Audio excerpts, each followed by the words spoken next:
Hello and welcome, party people. How are we out in the world of YouTube? Vibe Union, welcome to Vibration Creation.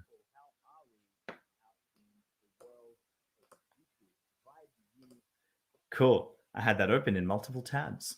We are off to a flying start, folks. Happy Wednesday evening. It's very lovely to be here with you and to be sharing in these vibes, sharing the process of creation. And it's really, really exciting. It's a real blessing that we do get to do this, and that, comes in many forms. And I think if we can just take a second to ground ourselves in the knowledge that where we're all sitting, for most of us, for those of us tuning in from, the continent called Australia, we're sitting on, or we're viewing this on occupied land. I'm sitting here on occupied land, the land that was taken forcibly from the Wurundjeri people of the Kulin Nation hundreds of years ago, but it pales in comparison to the tens of thousands of years of continuous harmonious existence that they enjoyed and contributed to. Sovereignty was never ceded in that very forcible removal of sovereignty and custodianship of this land. And we wouldn't be where we are today if we didn't take the time to pay respect to Indigenous elders, past, present, and emerging. What I think we can all agree to do is, in the time that we're here, we can be conscious of our decisions in our relationship with land, with nature, recognizing that we're a part of it, not apart from it, and using that to inform our process creatively, humanly, and hopefully building better connections for a better tomorrow. So as we get rolling today with Vibration Creation, it's really exciting to know that we have such a wonderful wealth of talent at our disposal at any moment, that we can be creating a track with so much spontaneity, so much excitement, and of course, so much creativity. For those of you that are tuning in for the first time, welcome. I'm very excited to have you here, as all of us here at Vibe Union. And just a quick way of introduction for the new folks and new faces among us. Vibe Union is a collective of musicians, artists, talented, loving, caring, and compassionate human beings who are bringing together a connective network and a collective that is designed to spread further creativity and hopefully encourage you to be more creative in your life as well. And that's our goal for tonight, to demonstrate and tear down those walls that people might put up around creativity and making music, making art, to show that it's possible and it can be whatever you want it to be. So for those of you that haven't encountered Vibration Creation before, I'd love to show you right now what we actually came up with last week. And we've been doing this last fortnight. We've been doing this every couple of weeks, and we'll probably continue to keep kicking on. So tonight we've got some great artists, and I'll introduce them in a second. But this is the track that we made up on the spot last week, with a beat produced by Sixpence, featuring myself, Jason, and Minty D. So check it out. This is High Noon, produced by Sixpence.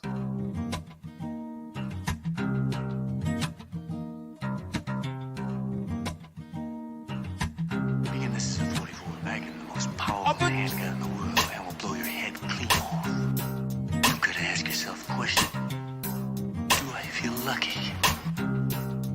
Well, do you, punk? There's blood on my face, blood on my horse. Been riding for days, I'm staying the course. Sand in my lungs, my voice is gone. Dispatching the lawman and Apaches with force. Unshackled in the land of the free. Just a man without a plan, catch me hatching a scheme. I can't be handled, I'm a bandit and I do it with glee. And all these vandals couldn't even hold a candle to me. Cause I'm the reaper, but I don't need to carry a sight. A lone ranger, always keep a gun in my side. I am the danger, way before Walter was white. I'm no stranger, you know me by the look in my eyes. So when I ride into town, you better hide or get down. I'll have you ducking for cover and have them calling for mothers. I'm only honing in on criminals and agents of sin. I begin at high noon, night falls when I win.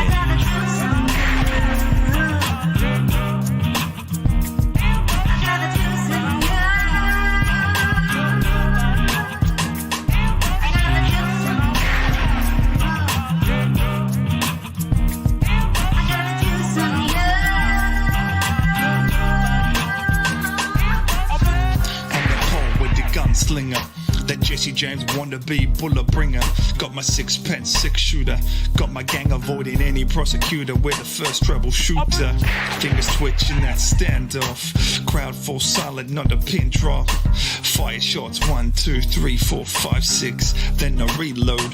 That's a remix. Haven't had my halo for a while. I swap danger wings for the horns and the devilish smile. As I speak with my true lips, I don't tiptoe. I dance through the tulips. I ain't just living in the Wild West. We all out here putting history through a retest. Go by Jason with my Argonauts. Haven't made history with the battles before. Finding my release in the way to peace. Grab me some sleep under that golden fleece. Getting lost with historical quips. Got the gold to rebel like I'm Vercingetorix.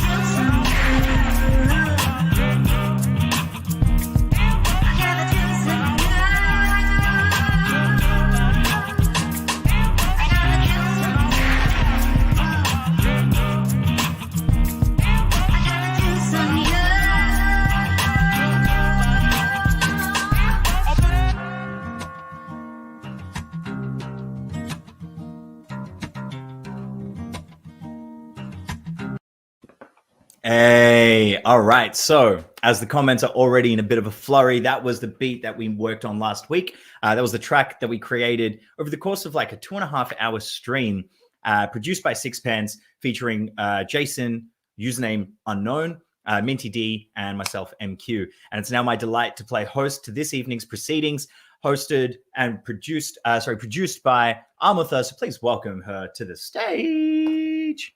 Yo, Amutha, what's going on? I didn't realize.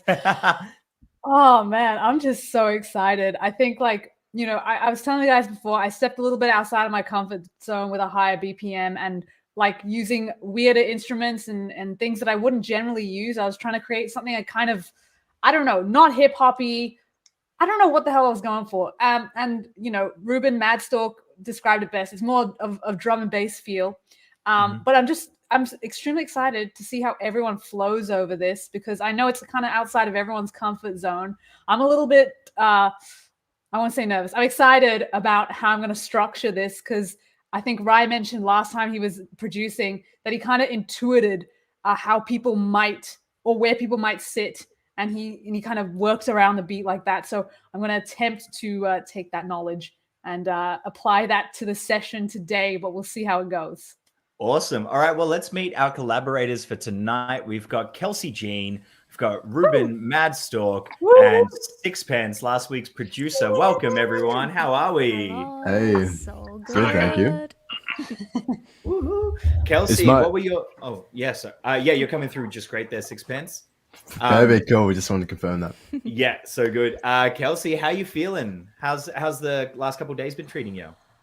Really good, actually. There's a job that I've always wanted to do, and I applied for it recently. And as I was like writing my cover letter for it, I was like, I'm so gonna get this job. I'm really just like nailing all of the criteria that I should really be meeting for this. So I shouldn't really be jinxing it like that. But that's awesome.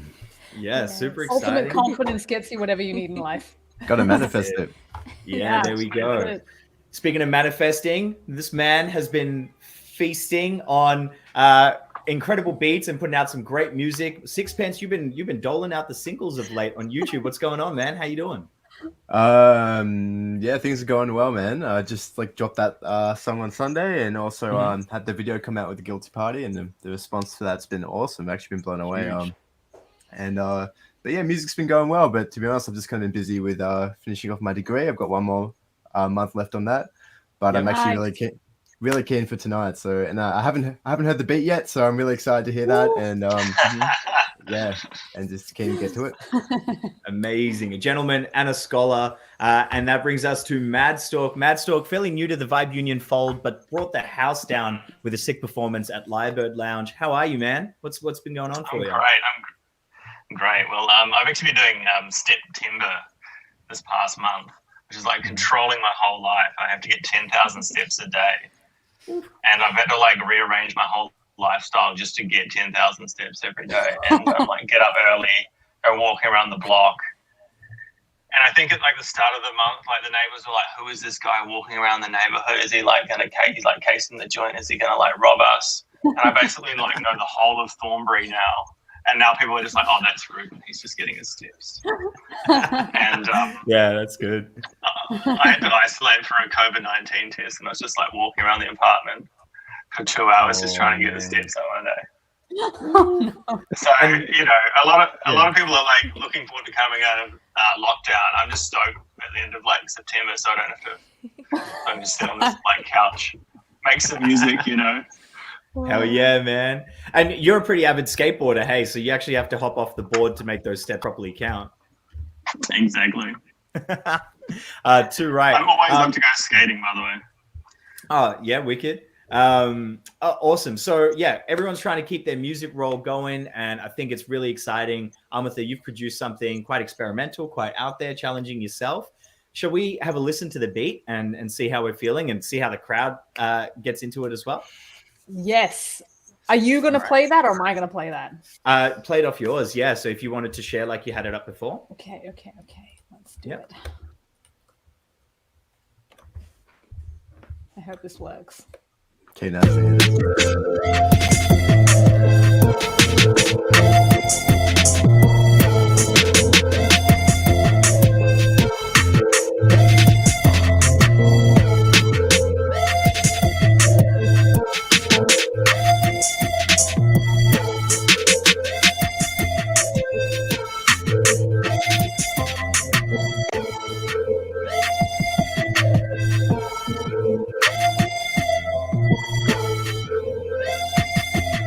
That's the gist of it. It's very bare bones right now. Mm-hmm.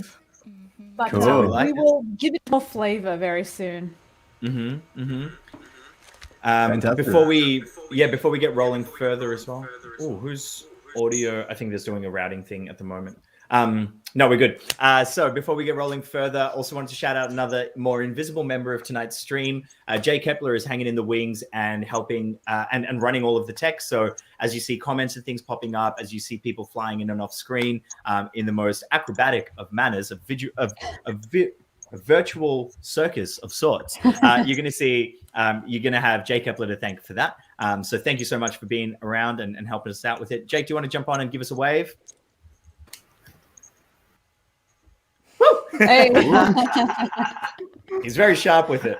So that was great. So we're very, very excited to keep things rolling. And as always, Vibe Union is a collective. That means that we're a collective of all of the efforts, all of the talents, all of the skills that we have at the individual's disposals. And it's amazing to see all of the things that have been able to be created so far, including, in case you missed it, the album that dropped last week called Till Death, featuring a whole range of collaborators and putting together some of the best works of music that we were able to create during lockdown last year. And given we're in a similar position this year, we thought we'd take it up a notch and show you how we made all those tracks and then some. So if you haven't checked that out, that's out on all streaming services, Vibe Union Till Death. And right now, tonight, we're in the process of building up towards our next album. So thanks for joining us. Let's have a listen to some of our thoughts and feels from our artists tonight. Kelsey, when you first heard the beat that Amutha has produced, what were your takeaways? What were your first instincts? I think it's very hard to separate Amutha from this track, you know? Like, I immediately heard all of these, like, harmonies, almost like an angelic choir or something in the back as well, and I was like, this is very, like, heavenly bodies, kind of, like, infinite, higher power, we contain multitudes kind of vibes. That's basically, these were some words that I wrote down. Nice. Beautiful. Upon listening, yeah. Cool. We contain multitudes. You, Pence, you've just heard it for the first time. Does that resonate with you? Some of what Kelsey's just said. What came to your mind when you heard it? Yeah, definitely. And I agree. Like it seems very like true to her sort of style of production and music in general. And I think, to be honest, I was getting like some sort of like sci-fi vibes, and I know what you mean about the D&B sort of influence as well. Like it's quite a high tempo as well, so it's going to be interesting to see how to play with that. But yeah, I was kind of, definitely some sort of futuristic sort of stuff with the kind of those sharp synths and also the pads and just the soundscape in general. So yeah, really dope. I'm really keen to experiment with it. Hell yeah. And Ruben, Maadstork, you had some thoughts on the BPM before as well. Because Amutha, what's the BPM? Beats per minute? 161. 161 beats per minute. So it's a fast-paced track. And so Ruben, when you heard that number and when you heard the beat, what were your first instincts as a rapper? Because you like that sort of boom bap kind of pocket, don't you? Well, I was glad that Sixpence was going to be on it, so he could, step it up and do like 160 BPM rapping styles, and I could just sit back and just be lazy. No, totally. No, it's amazing. There's like a really hard drop to it as well, somewhere in there. And when I heard that, I was just like, I just want to dance, I just want to go to dance party. Oh yeah. Yeah, it's sick. It's such a sick tune. I wanted to zero in a little bit on that comment you said before about the ability to take a very fast BPM. You can kind of take it in a lazy route. And I know there's something about halftime and double time thinking. Does anyone want to kind of chime in on what that means, what it means to take a beat at halftime or normal time or even double time? I have no idea. I had to find a friend who was like, who wants to be a millionaire before this. I was just like, I heard the beat. I was like, oh. I was like, well, that's epic. And then I saw the BPM. I was like, oh, that's cold. And then I found a friend. I was like, oh wait, I'll just half of it, because I was like, I don't know if I can comprehend 161. And I found a friend who makes tunes, and I was like, oh, I'm doing this thing. They've got this beat, and I was like, can I just half it? And he's like, yeah, man. He's just like, of course, that's exactly what you do. You just half it. It's just like, so that was like, that's kind of like my insider to like handling a beast like this. It's going to be my approach anyway. And so, yeah, for those of the people playing along at home who might not have encountered this before, that could just be as simple as going, instead of counting it as like 1, 2, 3, 4, 1, 2, 3, 4, you go 1, 2, 3, 4. It's still technically to the same BPM, but you just rap, I guess, like half the syllables or in half the time. So to be curious to see that approach, because yeah, Pence, like Stork dobbed you in just then, you are quite proficient with the fast raps and really spitting through some rapid fire stuff. Is that where your mind went when you heard this as well, or did you kind of do the mental half timing as well? I was kind of doing a bit of both. So I think maybe my approach with it might be trying to do like, flows that kind of like go slow, but then like, speed up some syllables and just try to play around and just kind of weave in and out of certain flows and that. So I'm not too sure yet, but yeah, I think there'll be some play there for sure. Sweet. Yeah. Well, yeah, let's see how it all plays out. Kelsey, you were talking about some angelic harmonies, a lot of layering, which, I think ever since you started being around Amutha, you guys have done some pretty awesome collabs. You've been drawing a lot of inspiration around harmonies. Is that what you're feeling with this as well? Yeah, definitely. I think I just can't hear it without harmonies now. Like, I think Amutha has very much instilled that in me. I'm so cute. I love it. I'm super excited. And who reckons, I mean, Amutha's gone outside of her comfort zone with the production and the type of style. Might we see some blending? Could we see Kelsey potentially rap on this? Could we see Ruben dropping some like mad legato operatic singing? Fucking absolutely. Don't say those things. Whether it makes the final cut or not. That's it. All right. Well, we've been kicking on. We've had about 20 minutes of sort of grounding and getting into the thoughts and feelings. And now everyone's got a really tough job ahead of them. Our lyricists, I'm going to bid you adieu for the minute and allow you to sort of take your time to start laying down some lyrics and some harmonies. And we'll swing and check back in with you later. And Amutha, you and I are just going to have a bit of a chat as you start sort of building up the production. So Kelsey, Sixpence, Maadstork, we'll catch you in a bit. Cool, can't wait. Whoa. Right. I keep there we forgetting go. how big that's normal. Cool. How you doing, man? I'm doing good. I'm so excited. I think this is such a great collection of artists as well. Like very different styles. I think, Maadstork and Sixpence generally gravitate towards similar kind of BPMs and that boom bap style. But I like that Maadstork as well. I honestly reckon he dobbed him in and he was like, no, you're taking the fast bits. I'm doing the slow stuff, which I think is very clever when it comes to collaboration, knowing what part you feel most comfortable on and making that call early, I think is a big shout. But yeah, I think we're just going to see some really cool variety on this, and I'm always excited to hear like Pence when he starts getting in with his like weaving type flows, when it doesn't need to be like on beat and things like that. Can you tell us a little bit about your producing process? How did this beat come about? Can you tell us a little bit of backstory? Look, just as purposeless as everything else I do, I kind of just sit there and wait for something to happen, and it does. I had made a few different ideas for the vibration creation, but I kind of just went for the first one that I did because that's just the way it goes, right? But all of them were a higher BPM, and all of them did sound a little bit eternal sci-fi nightclub type vibe. So yeah, there was no real strong intention other than like, I want to push myself out of my comfort zone. I want to push everyone else with me. So like, let's make something that none of us are really too comfortable with doing and see what comes of that. I think I don't know. It makes for more of exciting content, I feel. Oh, 100%. Speaking of which, I guess you're about to now dive in and start doing some work on the production. I'd love it if you wanted to share screen and show us as you start sort of fiddling around, and I might sort of ask questions and, hang about, be a monkey on your shoulder if you're cool with that. Absolutely. And I'd love to see in the comments if anyone's got any questions, anyone wants to understand the production process as well. So as you're looking at the screen, for the uninitiated, this can be quite a daunting thing to look at. But let's assume we've got an understanding that these are all the tracks of the different instruments. So one line will have drums, one line will have that bass line, one line will have maybe a different element of the drums or a melody. And I can see the difference between some MIDI signal, which is what the squares and dots and blips are, versus some sound signals which might have been recorded through a mic or an instrument or a loop. Maybe by soloing, can we listen to what just the sound waves are? Sure.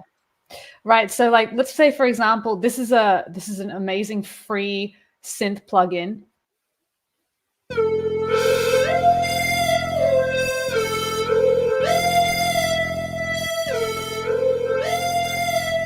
Oh, so I can't hear your mic when that's soloed out. Yep. Well, no, so that's it was useless information anyway. I was just bantering. But this is my main synth that I've opted to use. Now, if we're going with the wave, like you were saying, so this is actually a sample that I have. And yeah. And just while the question's up on screen, this program is Ableton, isn't it? It's pretty commonly used. Yep. By musos, a lot of producers, a lot of live techno and house producers like to use it because it has some great live performance elements. But yeah, I think like you, I just saw some great producers using it. Seems to be really easy and intuitive. Plus, like being the visual type of person that I am, like I just love colors, and Ableton just randomly generates all these wild colors at you, which is a lot of fun. Ableton makes me cry color palette every time you do a new song. It's nice. Amazing. All right, sorry. So we've got a sample here. So some random clicky, reverby, echoey samples that we've got in the mix. Yep, and we've got an 808 here as well.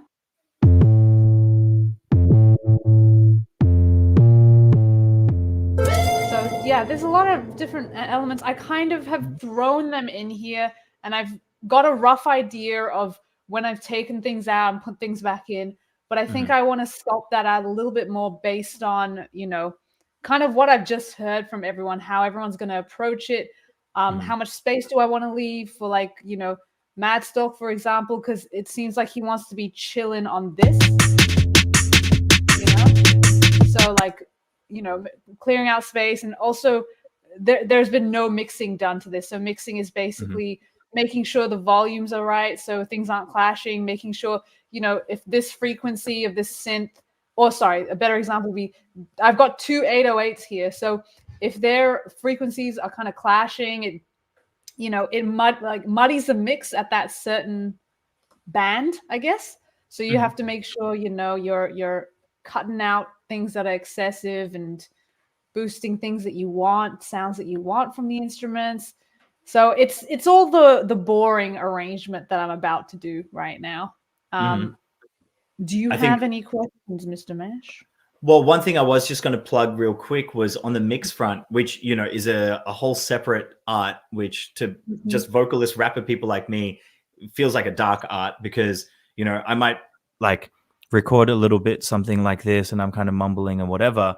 And then I'll give it to Wrath as a mixer and he'll suddenly make it sound like it was the most robust vocals that you ever did here. And I have no idea how he managed to make that happen. So Wrath, you know, one of our legends hanging out in the background. He's actually got a live stream on Twitch tomorrow morning. So he kind of covers off his production and his mixing process. But I also know that you're going to be doing a little bit of a sort of preliminary mix through the course of the night, though tonight's more about the composition and arrangement. Oh, I think I'm going to be doing quite a bit of mixing because cool. you know, there's a lot of see that right there? That should be red. That should not be red. So we gotta like at least adjust the volumes at the bare minimum. But I do want to, you know, maybe add more effects, maybe some reverbs on the synth, make it more atmospheric. I have all these little ideas, but I think I'm gonna have to get into it before I can execute anything because they're just ideas at the moment. I think once I start the process, things will start falling into place because generally, like you can't really plan for what you want to do creatively. It kind of happens in the moment.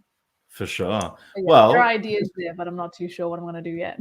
So easy. Well, maybe I might just like quiet up. And if you wanted to start diving in and maybe we can just sort of watch over your shoulder for a couple minutes, I think it'd be really cool to check out your process. And feel free to like just leave whenever you like, because I'm going to be doing some really boring stuff right now. Too easy. Well, I'll take myself off screen for a minute and we'll just see what this process looks like. And if there's big questions or something, I might just jump in, but otherwise we'll leave you to it for a few minutes. Cool. Awesome. I'm just going to talk people through what I'm doing. So right now, what I like to do is I like to grab a bit of an EQ, whack that shit onto there. And I do the little fourth thingy, so it's cutting, because you can't hear anything at a certain point over here. You just don't want to bother with that noise. So, and I do that a little bit for the high end, depending on the instrument. Sometimes you get a nice, like, twinkly little synth, and you just don't want to do that to a twinkly synth. Do not cut the synth shine. Let it shine. Let it be a star. With this synth, for example, let's give, you know, it's got a little bit of a twinkliness to it. Let me keep on adjusting it so you can hear what I'm doing.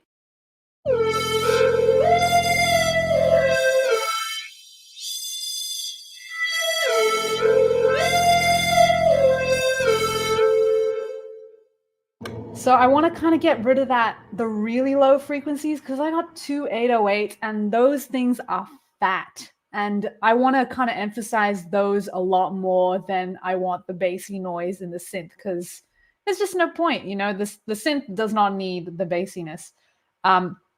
Take notes that I actually have no idea what I'm doing. I haven't learned any of this formally. So Rye is probably the best bet to ask about mixing stuff. I'm just doing a real botch job. I'm like the plastic surgeon that didn't go to surgery school, but can kind of give you what you want. I hope you enjoyed that.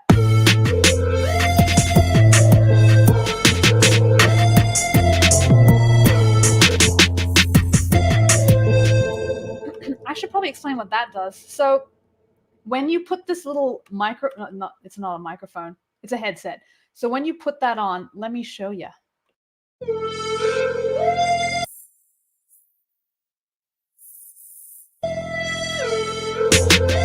You're only hearing the frequencies that you're cutting out.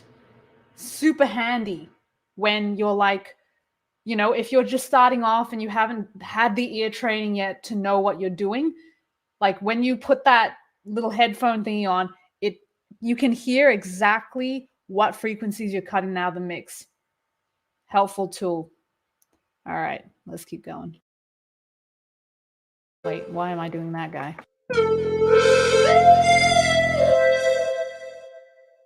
I have an idea. Okay, so I'm going to stick a little bit of a flanger on here. I am obsessed with the flanger. Free tool with Melda Productions. I don't know what it is about the flanger, man. It just hits the spot. Hold on, let's just give it a listen.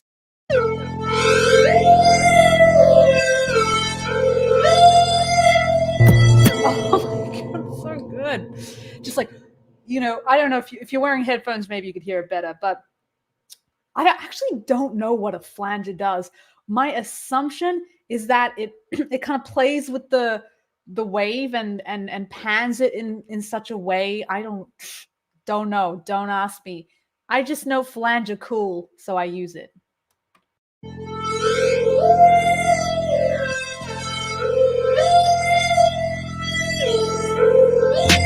But now that I'm using the flanger, it's kind of, I don't know if you can hear now, it sounds a bit sharp and a bit high, so I'm going to cut the frequency out on the high end even more.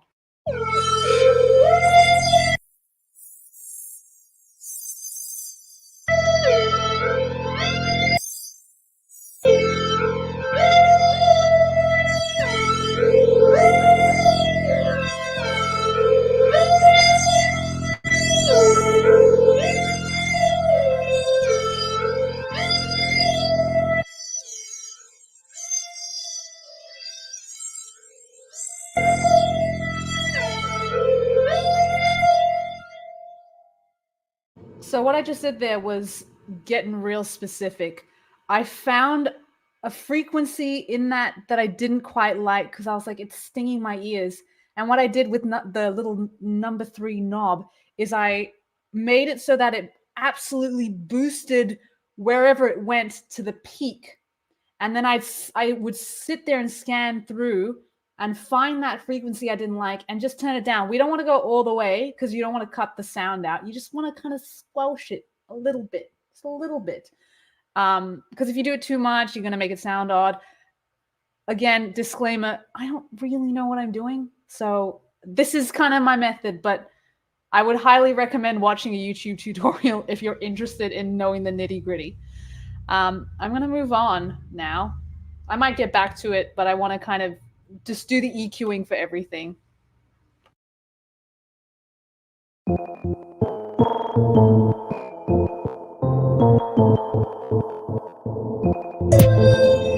This is a fun little party trick that it used to be my little secret, but I'm about to reveal some insane information to you. I like to use hold on, what are they called? The beat repeats. I actually like to use them on instruments. So exhibit A is this bad boy. I'll take the beat repeat off. You can hear the difference.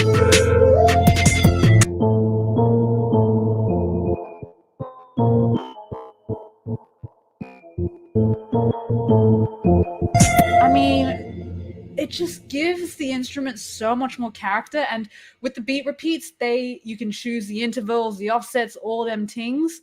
The chance of it actually happening, I've smacked it all the way to 100% because I want to hear the the glitching and stuff.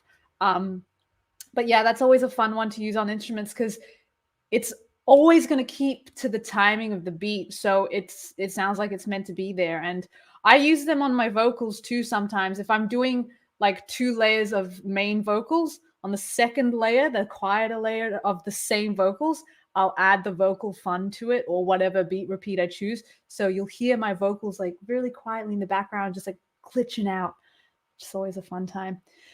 All right. And I've also added my favorite, the only good reverb on Ableton. I guarantee if you talk to anybody that uses Ableton and they discover the large space chorus, they will not be using any other reverb because every other reverb is trash.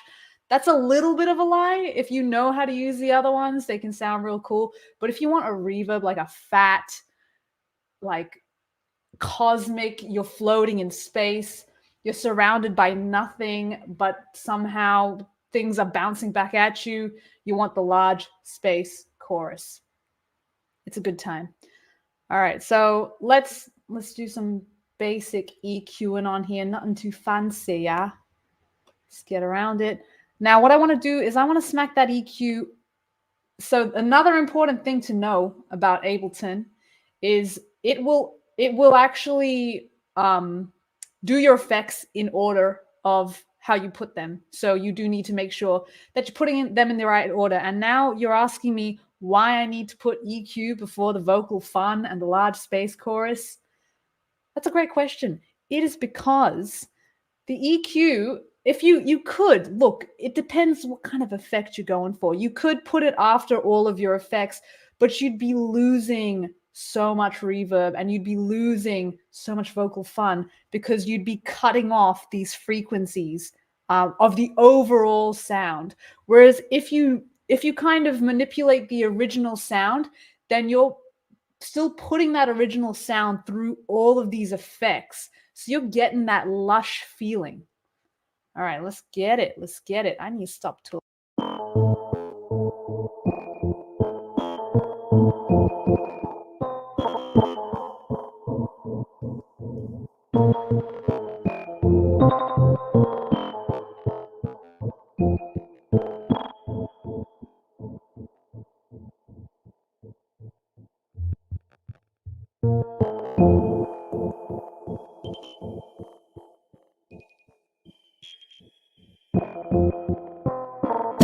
All right, so you can see in this instrument, there's a lot more kind of dead air around here and here.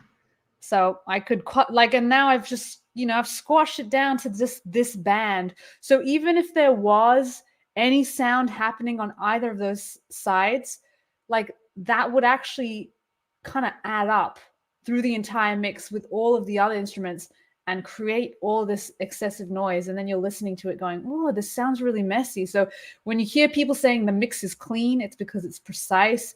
Like all the instruments are sitting exactly where they need to sit and it's all tight.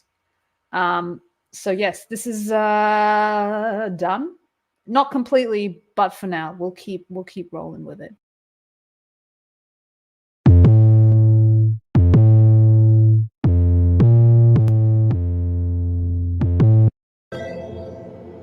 All right. I want to make that fatter. No, straight up. I just want to make it fat. It doesn't sound fat enough. I'm disappointed in myself. I'm going to give it another listen.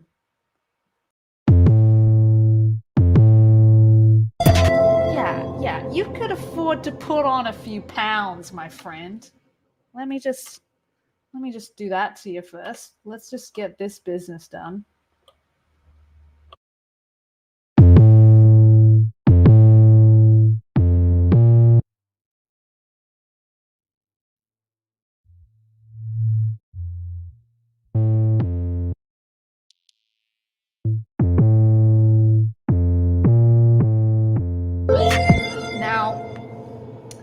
How to make this fat? Fabulous question. I wish I knew. So right now you're going to be discovering with me just exactly how I could make this fatter. I have no clue in the entire world, but I just know I want to do it. So intention is 90% of making it happen, right? There we go. Thank you, Matt, for chiming in. Scared the shit out of me. Peekaboo.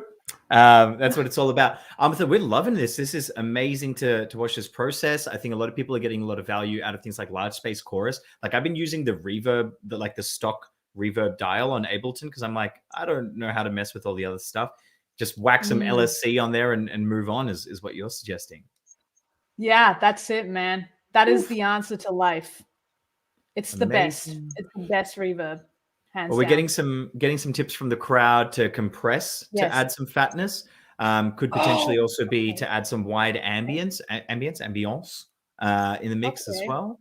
So there's some tips coming in. Now, I also know that Kelsey is waiting in the wings. She's got something to share in the mix as well. So Take maybe it away. We'll do a bit of a tag team because she's not heard what you've been doing, and we'll let her kind of surprise you with it a little bit later. So cool. Enjoy the rest of the process. We can't wait to come back, check in on those fatter bass hits. Thank you. See you in a sec. Oh, hello. Hello, Kelsey. How are you going with it? What are your how are you feeling about those angelic harmonies? Is that still the direction that you're flying in? Definitely. I have so far just taken down I've just been like doing a bunch of takes of sort of what I've got so far, and I can already see like which lines I'm gonna like add some really deep and cool harmonies too. Mm-hmm. Yeah, I'm super excited. I'm just Woo. like, I was quite nervous about how I would go writing something on the spot under pressure like this. Mm-hmm. But yeah, I think having the little discussion at the start with everyone as well just got me super inspired. And I was like, yeah, all right, let's Hell go. yeah. Let's do this.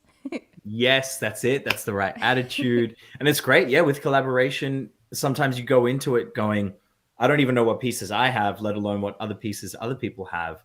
But once you start sort of sharing and going, actually, this is pretty similar, or oh, that's exciting, and now I know that person's got that bit covered. So Yeah. that's cool that you feel that off of the that discussion process. Yeah. And I take it you've been laying down some harmonies already. Have you got some to show us and give us a bit of a progress update? At the moment, I've only got like a main take, but I Mm-hmm. can share that with you if Yeah, please. That would be so cool. it's only I feel like I don't know what I'm doing in terms of like counting bars and stuff. So I'm like, I think it's like 8 bars worth of music, and Mhm. also hopefully, I'm not sure if this will come through because I swapped my output earlier on Ableton, but let me know. Is that coming through? No audio yet. So yeah, I guess you'd want Ableton to send to like Soundflower or Black Hole, and then StreamYard to pick up the same thing as well. I made that mistake once on Talking Blue where I thought I had the backing track accompanying me, and I was kind of singing, so it wasn't like my best voice. And then at the end of it, everyone's like, "Oh, that was really lovely," and there was no backing track. Oop, oop.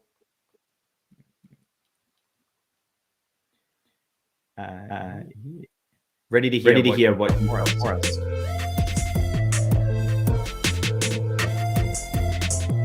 Stepping outside of that frame, feeling like you're becoming infinite word games.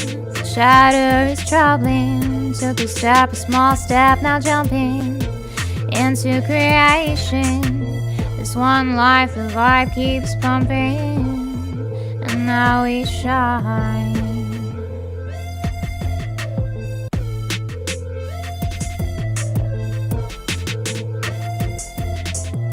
Stepping outside of that frame, feeling like you're becoming infinite word games.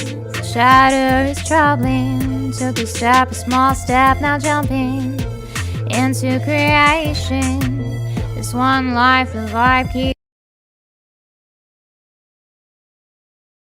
Oh, Kelsey! Oh, I've lost your mic now.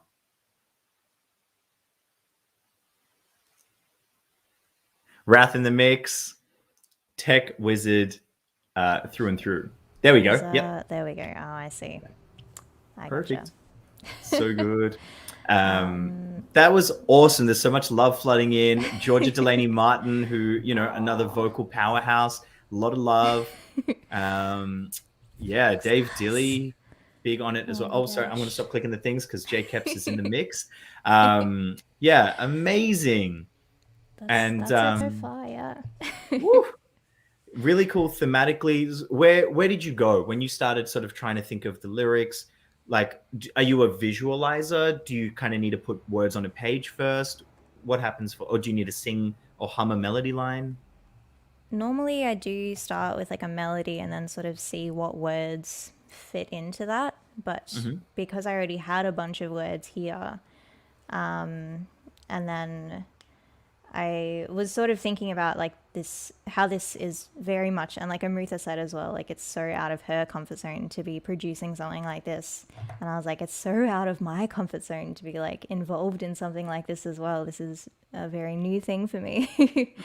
And so that first line, like stepping outside of the frame, I was like, stepping out of the box, that's a bit too cliche, but let's make it frame instead. That'll have some more fun rhymes as well. Yeah. So it came from that first line, and then I was like, cool, let's go from there. And like this idea of just kind of where I am in this process, but in lyric form. So nice. There's a sort of a freestyle kind of approach to that, which is, freestyle rappers will often describe when they're starting out, it's literally just naming stuff in the room or feeling what they're feeling. And so often, you know, some people criticize freestylers when they're like, oh, and I'm just doing this off the top of the dome. It's like, no, but that is the most true thing that they could be saying right now. So to kind of bring that presence and truth into your lyrics, I think is really cool. And yeah, I like all these people in the chat. Y'all are messing with it. Y'all are vibing it. Very cool. Just because we've had a couple of comments and Aurora's got some really great questions, I just wanted to touch on the improv aspect of this, the fact that it is kind of from scratch. The preparation basically is we got sent, you know, the beat loop got sent around maybe 20 hours ago, 24 hours ago. Amutha sent that around and folks have had a chance to listen to it. Just got sent the BPM, maybe not necessarily what key it was in. Does knowing the key, like as a singer, and you play a lot of instruments as well, does knowing the key kind of impact your process in any kind of way? Would it have made a difference in this situation? I only know, but because I don't really know music theory very well. Oh, okay. Yeah. So like if someone said to me it was in B, I'd be like, cool. All right. I find it much easier to just listen and like find where my voice kind of fits into it. Yeah, I like to sort of improvise harmonies, melodies, first. That's generally what I would do for any kind of songwriting process that I have.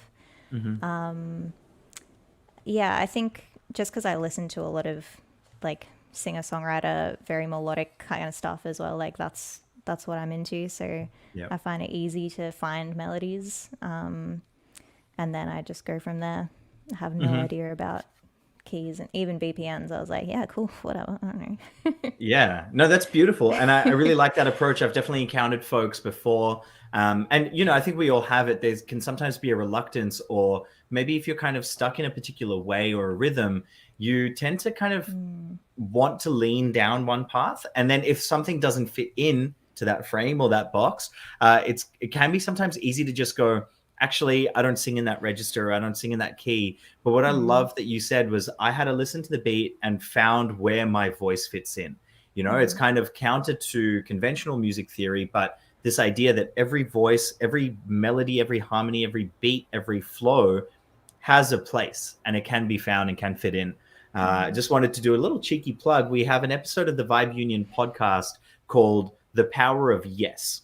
And it was pretty much in the same vein, not necessarily on the music theory front, but this idea of, you know, collaborating, coming up with new projects, being approached to work on certain things, and actually just saying yes first, because it's an exciting possibility, and then finding out how you fit and where you fit, and having the faith in yourself, Kelsey, as an artist, to go, I've been asked to do this. I've put my hand up to do this. I'm confident and I believe in myself enough to warrant my position here. Now what? I've said yes. Now what am I going to do with it? And I think you've really knocked it out of the park with what you've got so far. Thank you. Yeah, I love that idea. Just saying yes and being like, oh shit, now what? Okay, here we go. Yeah.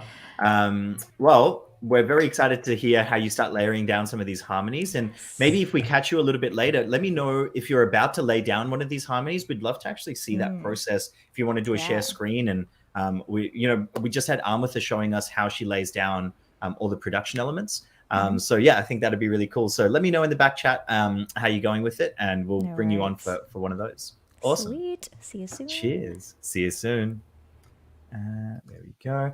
All right. Well, how are we all doing here, folks? It's I feel energized. I feel so excited watching just creativity and music and magic. Honestly, feels like magic just unfolding before our very eyes. Who else is feeling that? Who else have we got? So Aurora's in the mix. Aurora, thank you so much for joining us. Aurora's been a part of our recent The Floor Is Yours open mic streams, which has been an amazing revelation since Amutha kicked those things off. They're an open mic where performers come on and share one or two pieces from the comfort of their living rooms. And it's pretty amazing. You're exactly right, Aurora. Spontaneity is awesome. Creations on the spot, taking what feels right in the moment and just amplifying it, magnifying it, and to be able to put it out in this way and feel this connection and feel this vibe back feels really cool. So thank you to everyone who's joining in, whether you're in the chat or not, whether you're just kicking back, enjoying your dinner. Thank you for being here on my personal behalf, but on Vibe Union's behalf. We wouldn't be here and we wouldn't exist in the way that we do. We wouldn't be getting to do projects like this without your support. So thank you. Thank you so much. let's keep things kicking on. Let's bring on someone else who's new to the vibration creation stage, but by no means a stranger to Vibe Union. This guy is an incredibly talented lyricist. We've been loving the stuff that he's been putting out on Instagram as well, putting out some funky videos, and he's currently crushing September despite all kinds of limitations. Please welcome to the virtual stage, Ruben, aka Maadstork. Hey, Maadstork, you're on the air, man. How you feeling? How you doing? Think we've got a little bit of a tech hang. Hang on, I'll just quickly refresh your camera and see what happens there. Hey, all right, so I've got you on video, but I'm not sure I can hear you just yet.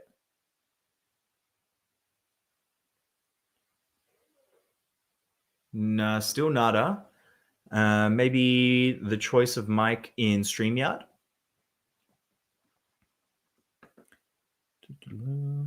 Just give it another quick refresh.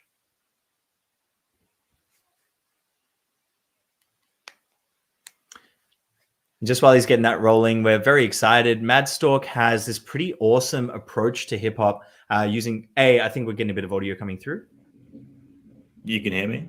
Yeah, I can hear you just great.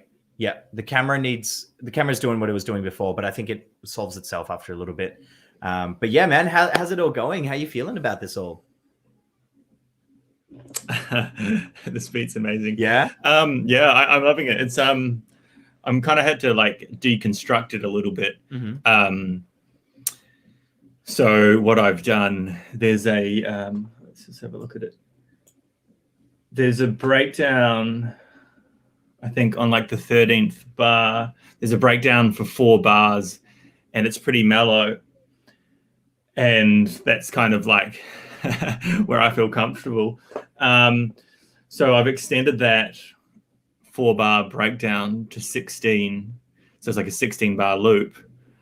And then to kind of create that 80 BPM kind of vibe, I've taken like quarter notes out of the last drop, which is all 16th notes. And then I've brought those quarter notes into that mellow bit, just so I can kind of get that kind of rolling, boom bap-ish kind of 80 BPM thing kind of happening, just so I can kind of get my head kind of moving to it and get my kind of foot tapping to the half of the 160. Yeah, and you know, and I think I'll just that's basically where I'm at. Cool. All right, sweet. In terms of some of what you're describing, this sounds like some pretty cool sort of production techniques. You're fiddling around with it. What software do you like to use? So far, we've had a bit of Ableton love in the house. Yeah, I'm using Ableton as well. Oh, cool. Yeah. Yeah, I don't really go too deep in Ableton. I just put the instrumental in there. Mm-hmm. Yeah, and I might like chop it up, arrange it like I'm doing tonight. Yeah, but I think I'm definitely going to need like a compressor on the vocals and maybe some effects just to bring the kind of Kiwi accent into the spacey mix. Yeah, you know. Cool. Sorry, I'm just going to refresh your camera in a sec. Have you got a bit of a demo? You've laid down some vocals. I saw you had the sick microphone out before as well. Something you'd like to just share with us as we're going? Yeah, I probably couldn't do it right now just because I'm using a different computer to record on.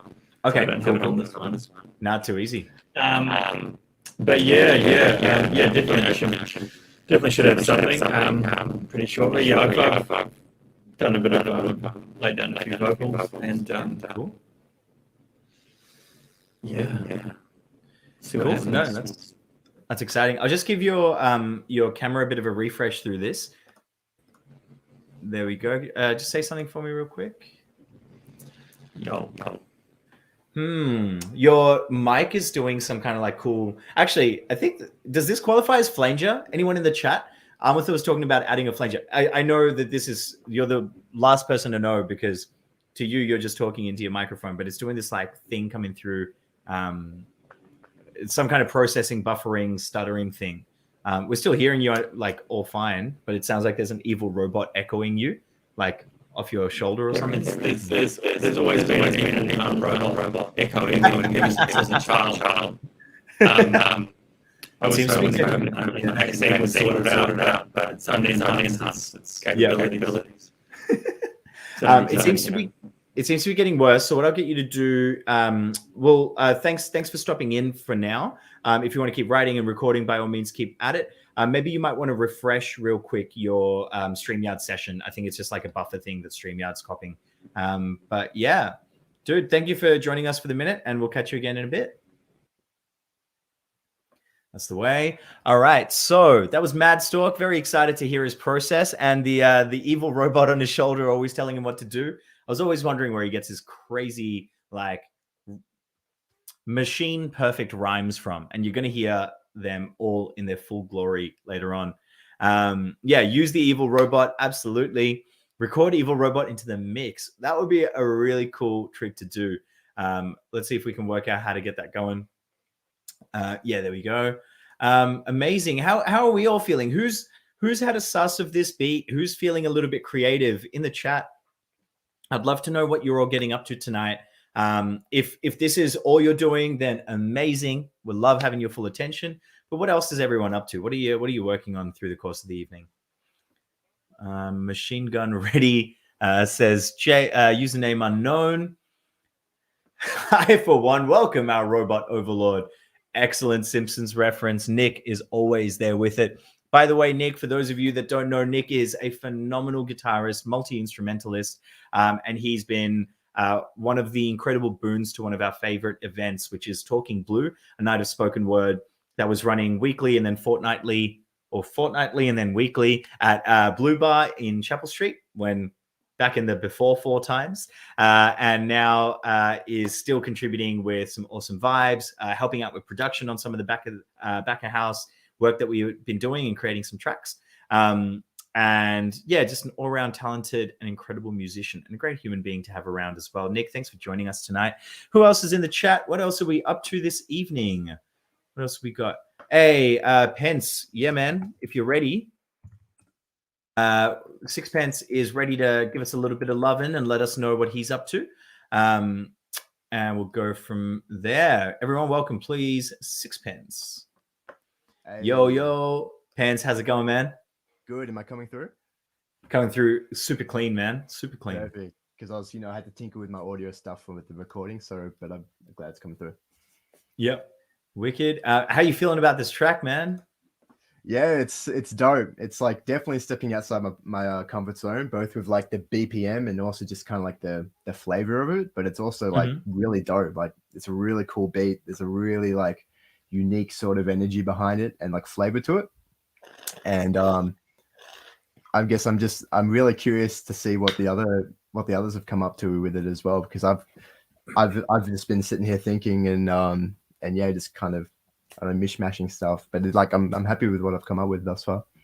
For sure, man. And you've been making music for quite a long time, and that's between being a DJ, being a house producer, producing God knows how many hip hop beats that so many of us have felt inspired by.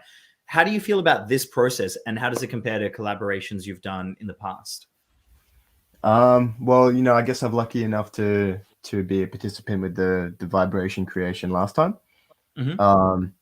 I really like this this form of collaboration. It's really refreshing. It's it's like a fun game as well. Like we will go off and we will come back and we show what we've done, and it's kind of like you're left in the dark a little bit, but it's kind of like a suspense, but it's also like that much more exciting.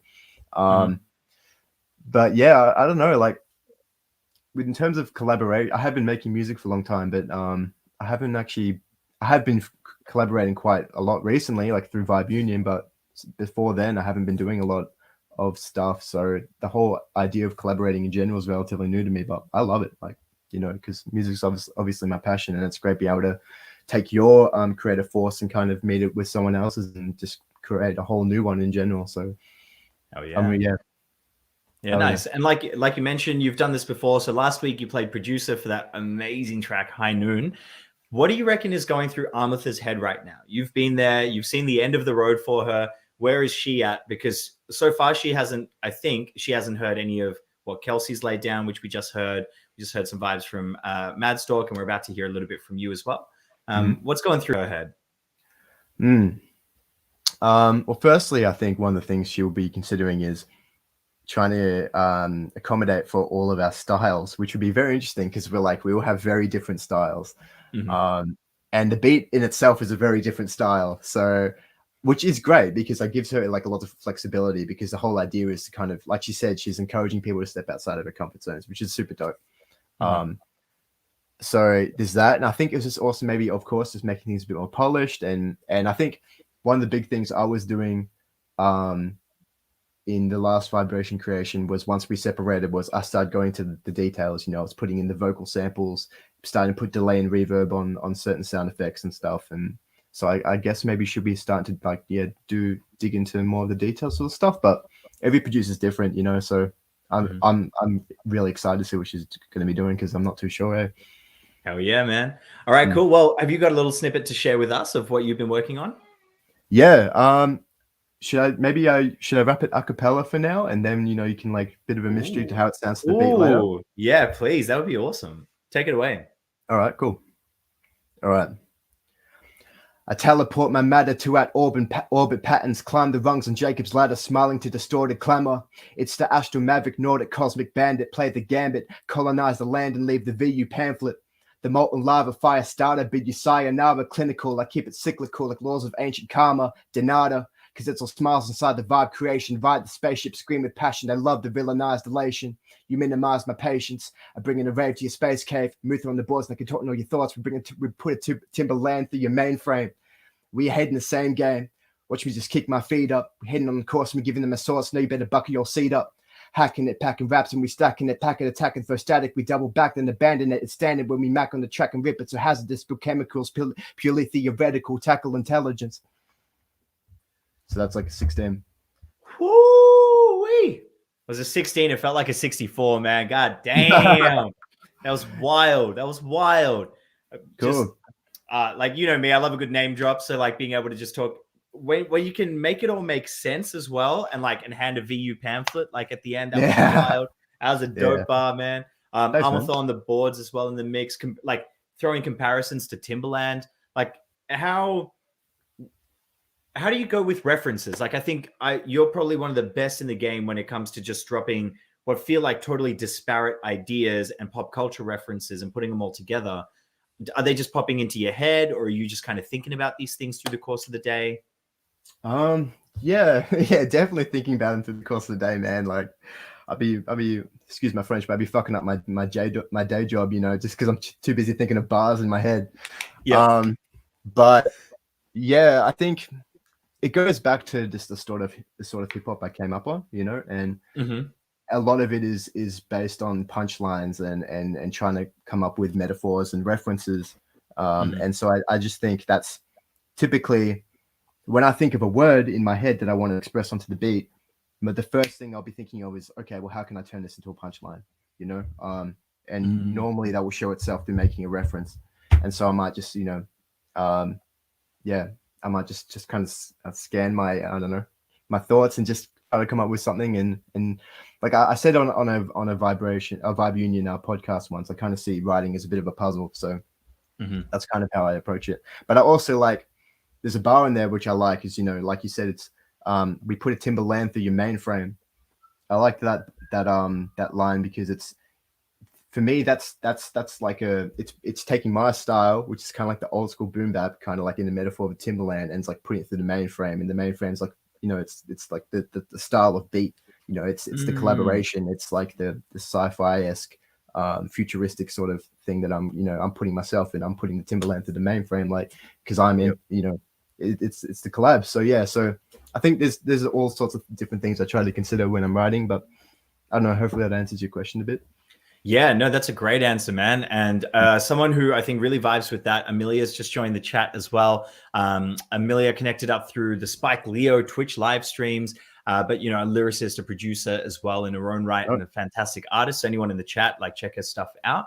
But yeah, in terms of sort of continuously working on it throughout the day, right? So you're mentally, you're raised on punchlines, so you're so used to references and hearing it in that way. So I guess anyone who's listening or watching along for like who's trying to get into rapping, trying to get into a bit of songwriting, especially in that vein, you'd recommend just keep practicing, think about an idea you want to put into a rap and think about the things it rhymes with, but also do like word association. Which one would you kind of prioritize out of those two? Ooh, yeah. I mean, as far as I see it, I mean, there's no reason why we can't do both. I mean, try to think of a word, try and scan it for rhyming words, but then I guess trying to analyze its meanings and or double meanings or whatever. Or if you come up with a triple entendre, go you.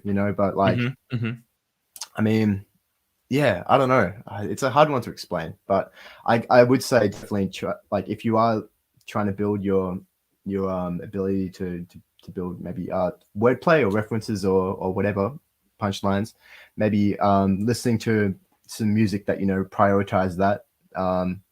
Like for me, I this might be a bit of a tangent, but a big thing for me was when I was 15, I got into UK hip hop. Because UK hip hop is very lyrical, and I don't mean like grime, or like drill. I mean like more boom bap side. Can you give us some artists that inspired you, or that people can pick up easy? Yeah, Chester P. I'm gonna fanboy like a motherfucker. Chester P. Yeah, Kalashnikov, Kaiser, Jest. These are all the dudes that were kind of big in the scene. They were kind of like the OGs of that scene in around like the late 90s, early 2000s, and the stuff that they were doing like blew my mind. This one song, I got to see Journeyman the other day, and I showed him this song. I'm like, this song changed how I looked at hip hop when I was like 14, and it's called Nightbreed. Nightbreed by Kaiser, Jest, and Kalashnikov. So Nightbreed. That's the joint. The flows though is unreal, and the lyricism is, and it's very vivid as well. They're painting scenes. So anyway, that's my little. No, that's awesome, man. And actually, when it comes to thinking about a little bit of music history and where some music might come from that people might not appreciate or might not know, you actually run a whole extra Instagram channel called In Between the Grooves, right? Where you sort of dissect old records and just enjoy the crap out of them, because you're a bit of a crate digger and you go through all genres. But you also like to kind of draw comparisons or see where certain modern music might have gotten its roots. Yeah. Definitely. I was actually having this conversation before with someone. I'm like, the reason, because like at the moment I'm listening to lots of music from the 70s in like more, not necessarily third world countries, but more like, like Latin America, Africa, Southeast Asia, stuff like that. And the music's really interesting from that period because it's when they were starting to get really influenced by American sounds, because that's when they were starting to go global, like reach global success. And like booming. So yeah, I kind of went on a complete tangent, but yeah, I love crate digging. I love musical history. I love musical knowledge, and yeah, I do run In Between the Grooves. At the moment, it's just kind of like showing off my bloody record collection. But in the future, I want to start doing some write ups. Like I actually meant to give you props on that cool thing you did with the dance hall and talking about Fela Kuti and shit. Like because that's a very similar sort of thing to what I hope to be doing in the future, and eventually maybe. Yeah, I've got a lot of ideas for it. I might keep under wraps, but yeah, I love that little side project. It's just another way for me to express my love for music that isn't necessarily, well, it's creative in a different way, It's not necessarily, so for sure.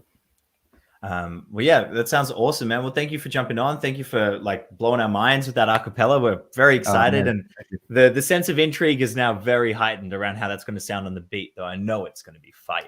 Hell yeah, I've already started recording, so I'm going to lay the rest down now. Yeah, cool. All right. So just so we know about process, you've laid down takes or take. Are you a one take kind of guy when you put down your vocals for verses? So the way I normally am, and I feel like it's probably the same for most MCs, is it takes quite a few takes at the start to get the first take right, because you're finding your voice, especially when you've just written a verse. Like, normally I like to have the verse written for a few days, and I'm going through it in my head, and so I already know how to perform it. But I've just written, I've gone straight to the microphone, so it takes a bit more time to kind of get the right take. But the more I go through it with the recording process, it becomes easier because I find my rhythm, and you find your voice, and you can just So I think I'm still kind of getting the first few takes, the first maybe 8 bars, but then like I should finish it off quite quickly, and then hop into ad libs and backs, and do some simple mixing, and cool. Send it off. Yeah, nice. And are you big on ad libs and doubles? Is that something that you reckon you're going to be laying down tonight as well? Yeah. Yeah, I always do it. Great. I've worked with some artists and they're like, I don't see the point in it or whatever. And like, I think for their particular style, it works really well. It's more like minimalistic. But for me, because I tend to come with a really powerful sound, by putting in backs and ad libs, it makes your sound even fuller, and you almost become your own hype man. So yeah, nice. Who doesn't love that? Cool. All right. Well, what we might do is let me know when you're laying like right in the middle of what you reckon are the hypiest kind of doubles and ad libs, and if you can do like a screen share audio, I think it'd be really cool to watch you lay down your ad libs.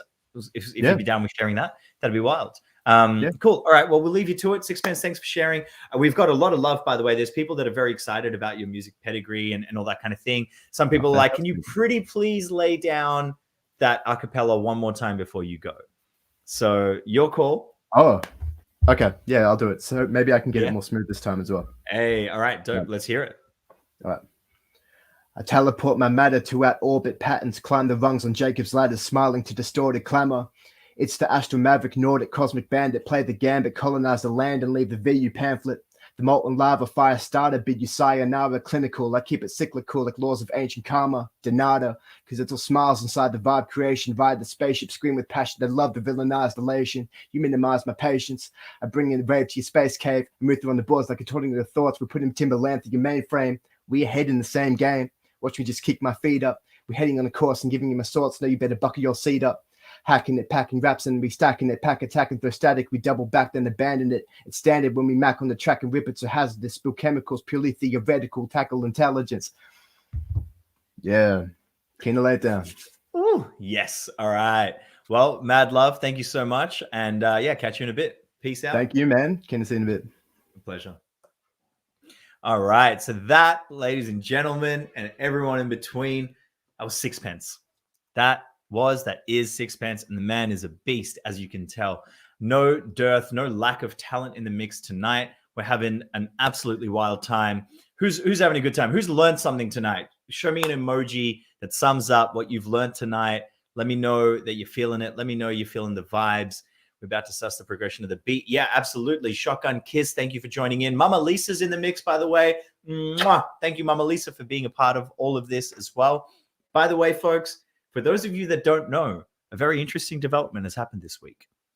I want to get very serious with you because I want you to not disbelieve me when I say Vibe Union is on TikTok.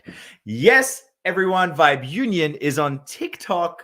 It's happening. It's popping off. So if you know the TikTok effect, Ivory, bless you. Thank you.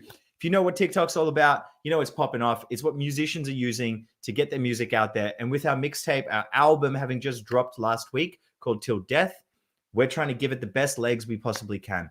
That means that folks like yourself who are already listening, vibing, and enjoying the tunes that we're making, God bless you. Thank you for sharing it to all the people who've put it up on their Instagram stories, put it up on their Facebook pages, chucked it up on their YouTubes, done reviews, anything, whatever you're doing. If you're helping to get the music out there, to get these incredibly talented musicians out there, thank you.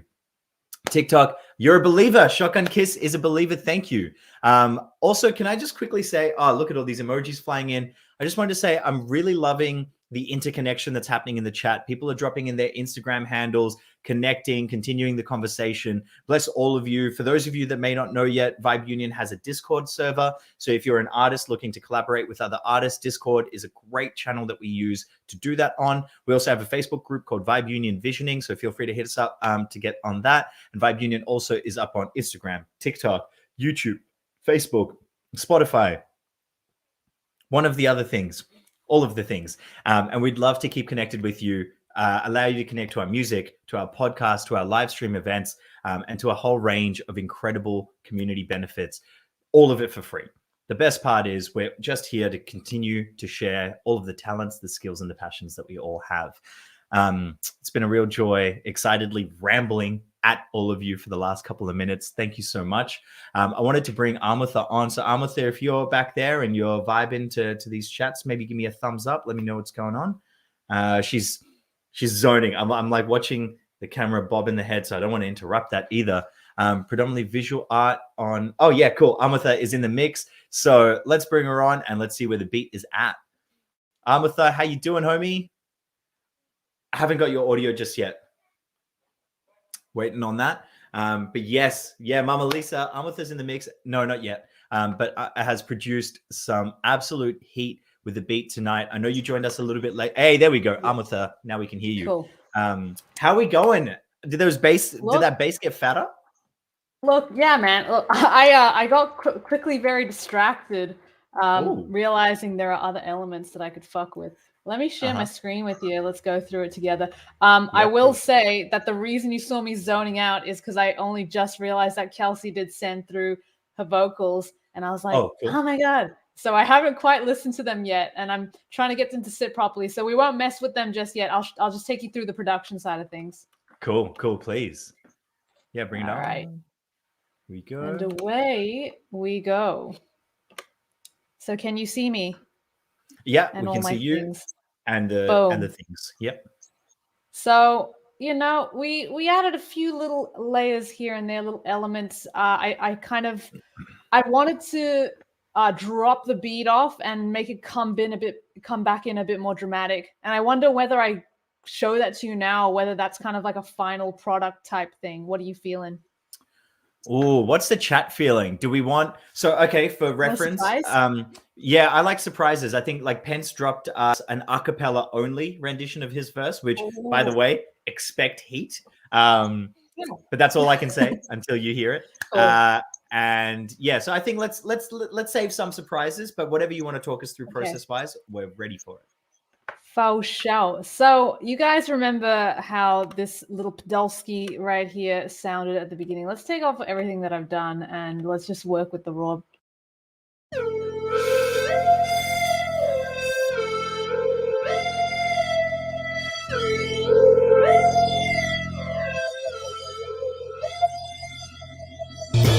So did you hear all those different layers starting to add? We had the flanger, and I think the flanger was doing a bit of this, and the phaser was doing a bit of this.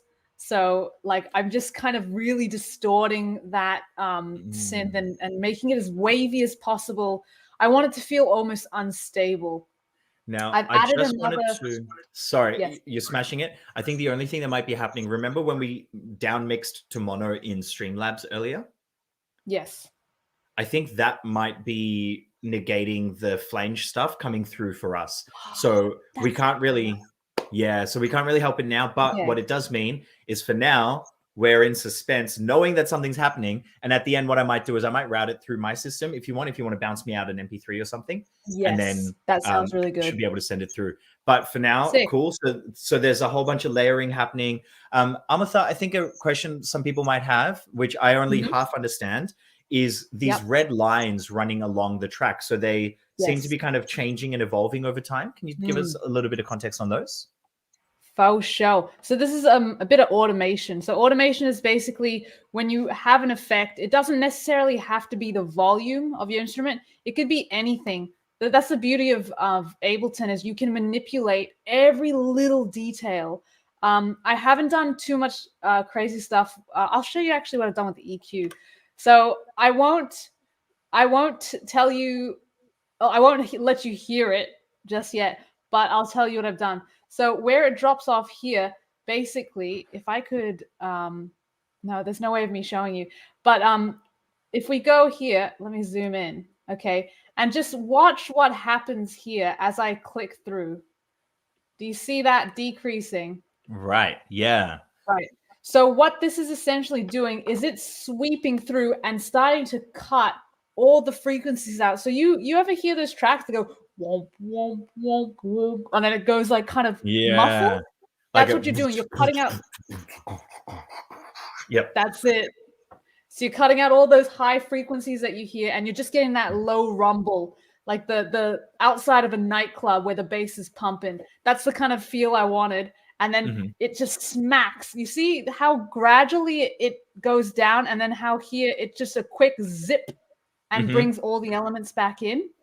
Now, what I've also found whenever I do something like that, because I absolutely love doing it, is that it doesn't feel dramatic enough. Like I want more theatrics when the beat comes back in. How do I do that?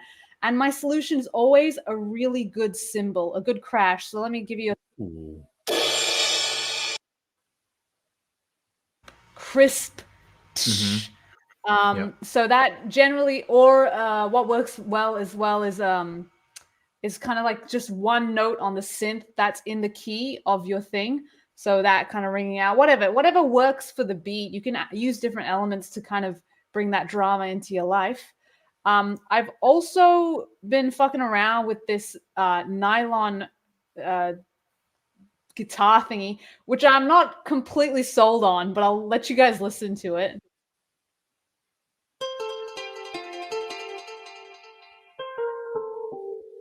So it's cute. Ooh. It's adding a little bit of a. So I've kind of put it in there, but I've really pushed it to the back of the mix. So it's just this like really faint little glimmer in this, abyss. I don't know why I have such like void imagery in my mind right now as I'm creating this. And also, let me tell you about this. I also kind of wanted to incorporate a bit of a guitar solo. So I've layered the guitars because just one wasn't enough. I wasn't getting that fucking power that I wanted. I wanted something like screeching and like, I just want you to imagine like a sweaty rock star in front of a sold out stadium packed with like 10,000 people. And this guy just rips his shirt off and he starts just doing this crazy solo and rocking out and the crowd's going wild. That is what I'm trying to capture, the feeling with this. So let me show you both of the layers separately and then together.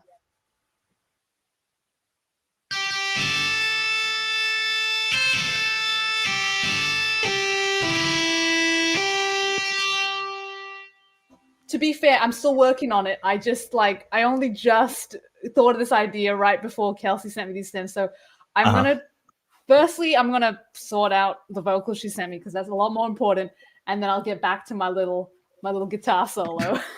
Cool. But I think you can see here as well, I've added something called the overdrive, which creates that kind of crunchy, distorted effect if you ever want that. Nice. Overdrive's vocals as well. Oh, cool. Yeah. I mess around with overdrive plus auto tune on my stream, and ended up making like those like Kanye on Runaway, where he's just kind of humming into it. Like you just hum with overdrive or hot fuzz and auto tune. Actually, that was a great tip from Wrath as well. And you just get these hot fuzz is another like variation on your overdrives and stuff. It's like I think it comes under distortion, but yeah, when you search for it, I think it's just one of the stocks on Ableton. So good. Okay, maybe look, I have a not free version, so maybe not free. I have a crap version, so I might not have the full effects, but whatever. No, easy done. Cool. I'll find a way. It's sounding wild. It's sounding wild. Maybe some like pitch bends. Like as a guitarist, I'm hearing like some kind of like effects on it as well. Yeah, for sure. That's wild. Tube distortion. There we go. Tube shouts distortion. Out. Yeah. What about making it fatter just with that guitar? So I'm guessing the effect of having two guitar tracks like that is probably to add that sort of width and add a bit of oomph to it. Yes, and also kind of different flavor. So these are two different guitars. One is this amped heavy, and one is Jimmy. So let me play.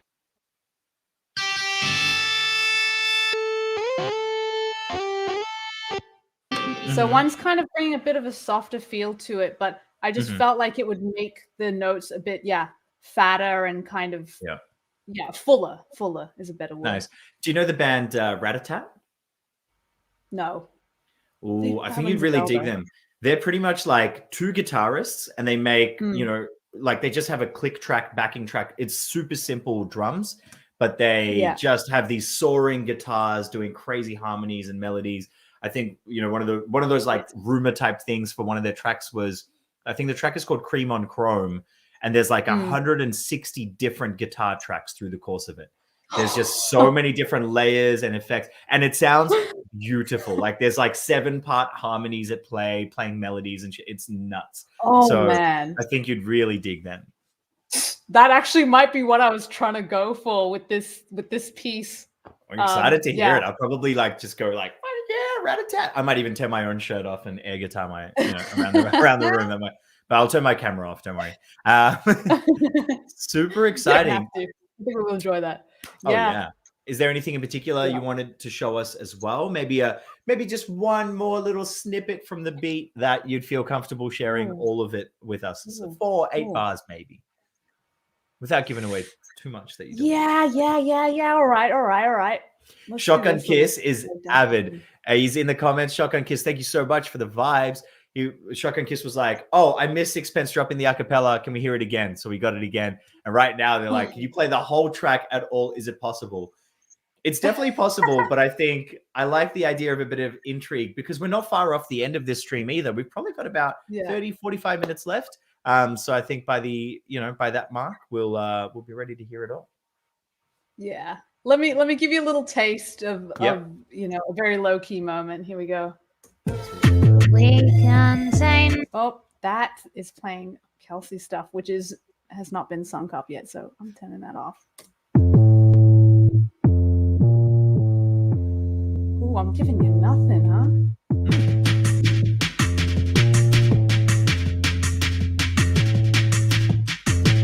So I have messed with this kit. Flanger, of course. I don't even know if you can hear the effect of the flanger, actually. It's just sending Not too it. much. Oh, yeah? Excited.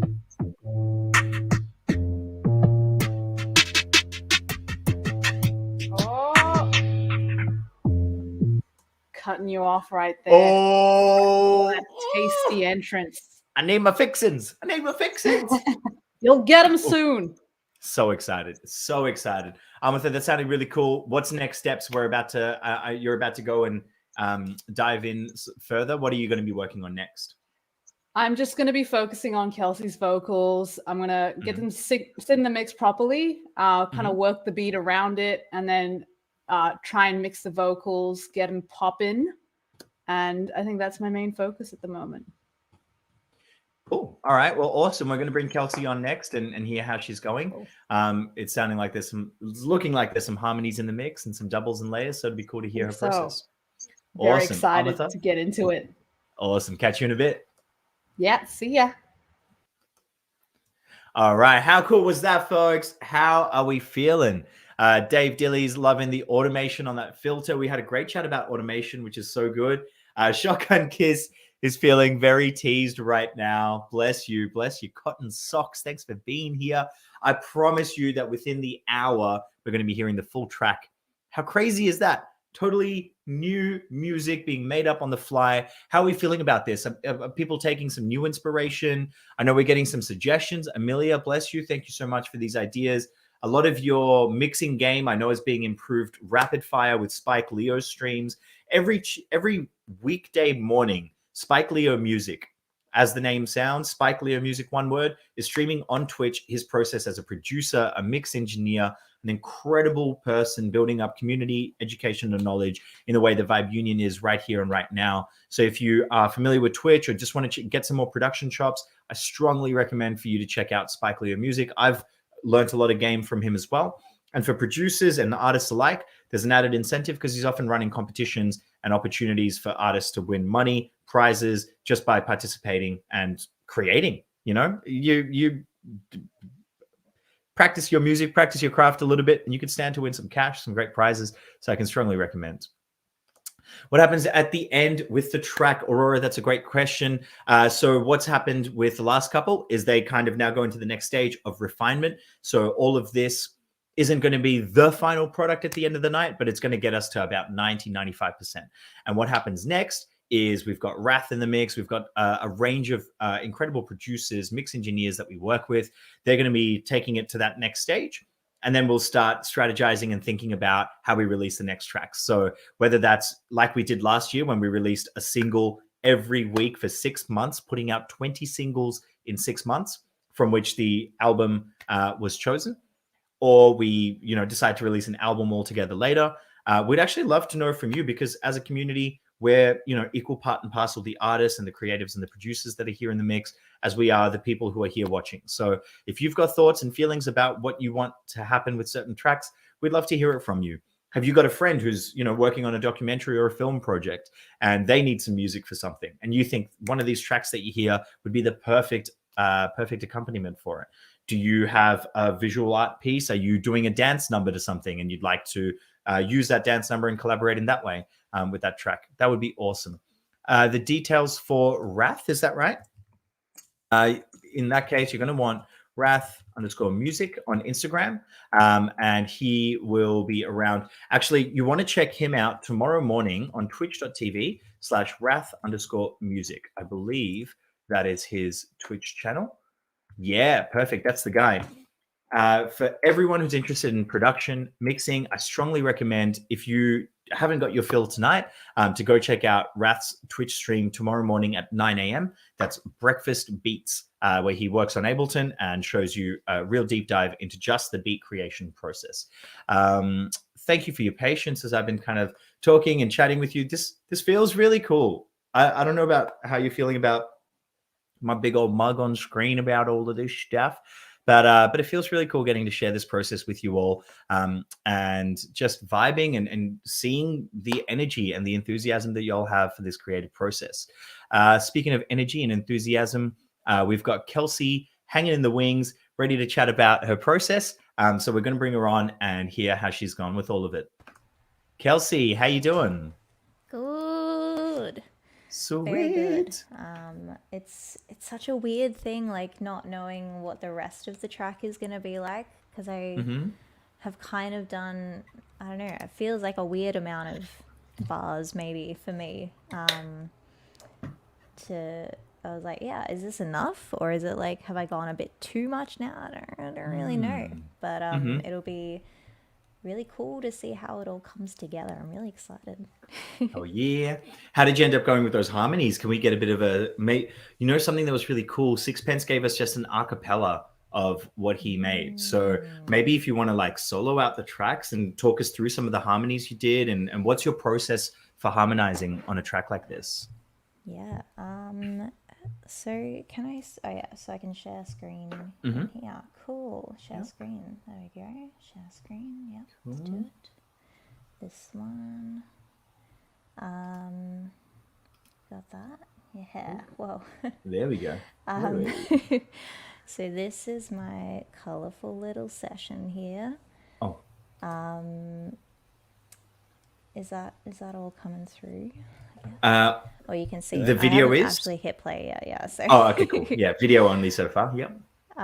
So I've got my main vocal line here, and then it's, I guess, like when I said earlier that like music theory doesn't necessarily make sense to me, but the way that harmonies work, like thinking in like thirds and fifths, and things like that, I guess kind of makes sense on like a level that it doesn't really make sense like mathematically necessarily. Like it's a feeling. Yeah. For me, which I don't know if it is very helpful to other people, but no, absolutely. What I might do, Kelsey, I might leave you to it, and you just take it away and talk us through your process. All right. So as you can see, I've got a whole bunch of tracks: harmony 1, harmony 2, harmony 5, and I use the looping function a lot when I'm trying to figure out harmonies. So I'll loop a certain part that I'm feeling like I want to put a harmony in there. So I've got this little thingy up here, and I'm like, all right, at this point I want to put a harmony in there. So I'll hit that little loopy thingy here. Shadows traveling, took a step, a small step, now jumping. And come back to it, and just kind of like, I normally make another audio track as well, and just have that one as recording, loop it where I want to sort of do something in there. That would help if that's on, and kind of just sing my heart out to whatever feels right. So like when I said I kind of go in like thirds and fifths and stuff, I kind of start with that. Like I just listen to what the Chatter is troubling. Took a step, a small step, now jumping into creation.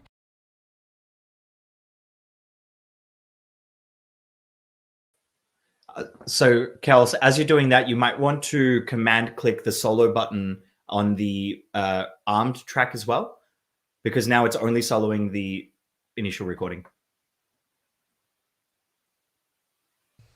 There we go. Thank you.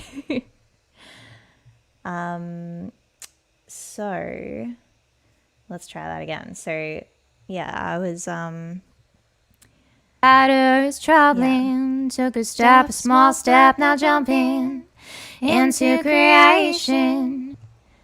and the kind of the idea that I kind of feel the harmonies a little bit more rather than thinking about them in that sort of technical sense. But then some of the ones down here are a bit more kind of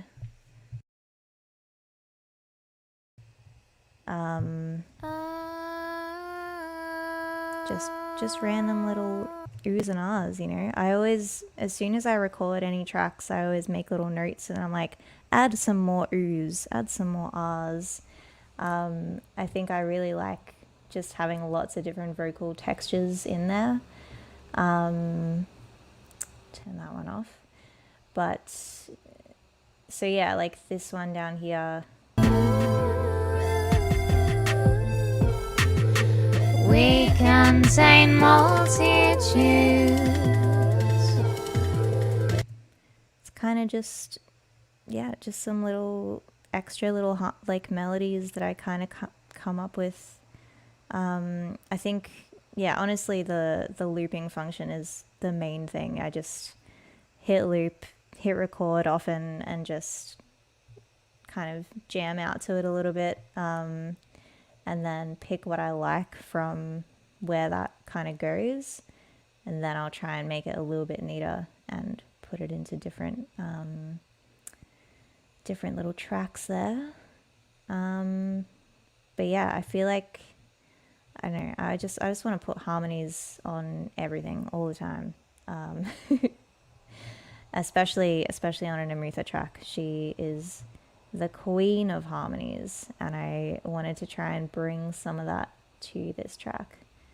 And yeah, because I think especially compared to having the rappers on this track as well, I'm like, I'm not going to have necessarily as many words kind of going on. So I'm going to try and add as much as I can to the words that I can. I don't know really what I'm talking about anymore. What else can I say? I haven't done any mixing or anything for this. I kind of thought Amutha is gonna just know exactly what to do with this kind of stuff. So normally I would do some EQing and some compressing and stuff, but I'm just gonna leave it all dry at the moment. Because I think that's probably easier to work with for Amutha. Who knows? I don't know. But yeah. What else is going on? Hey.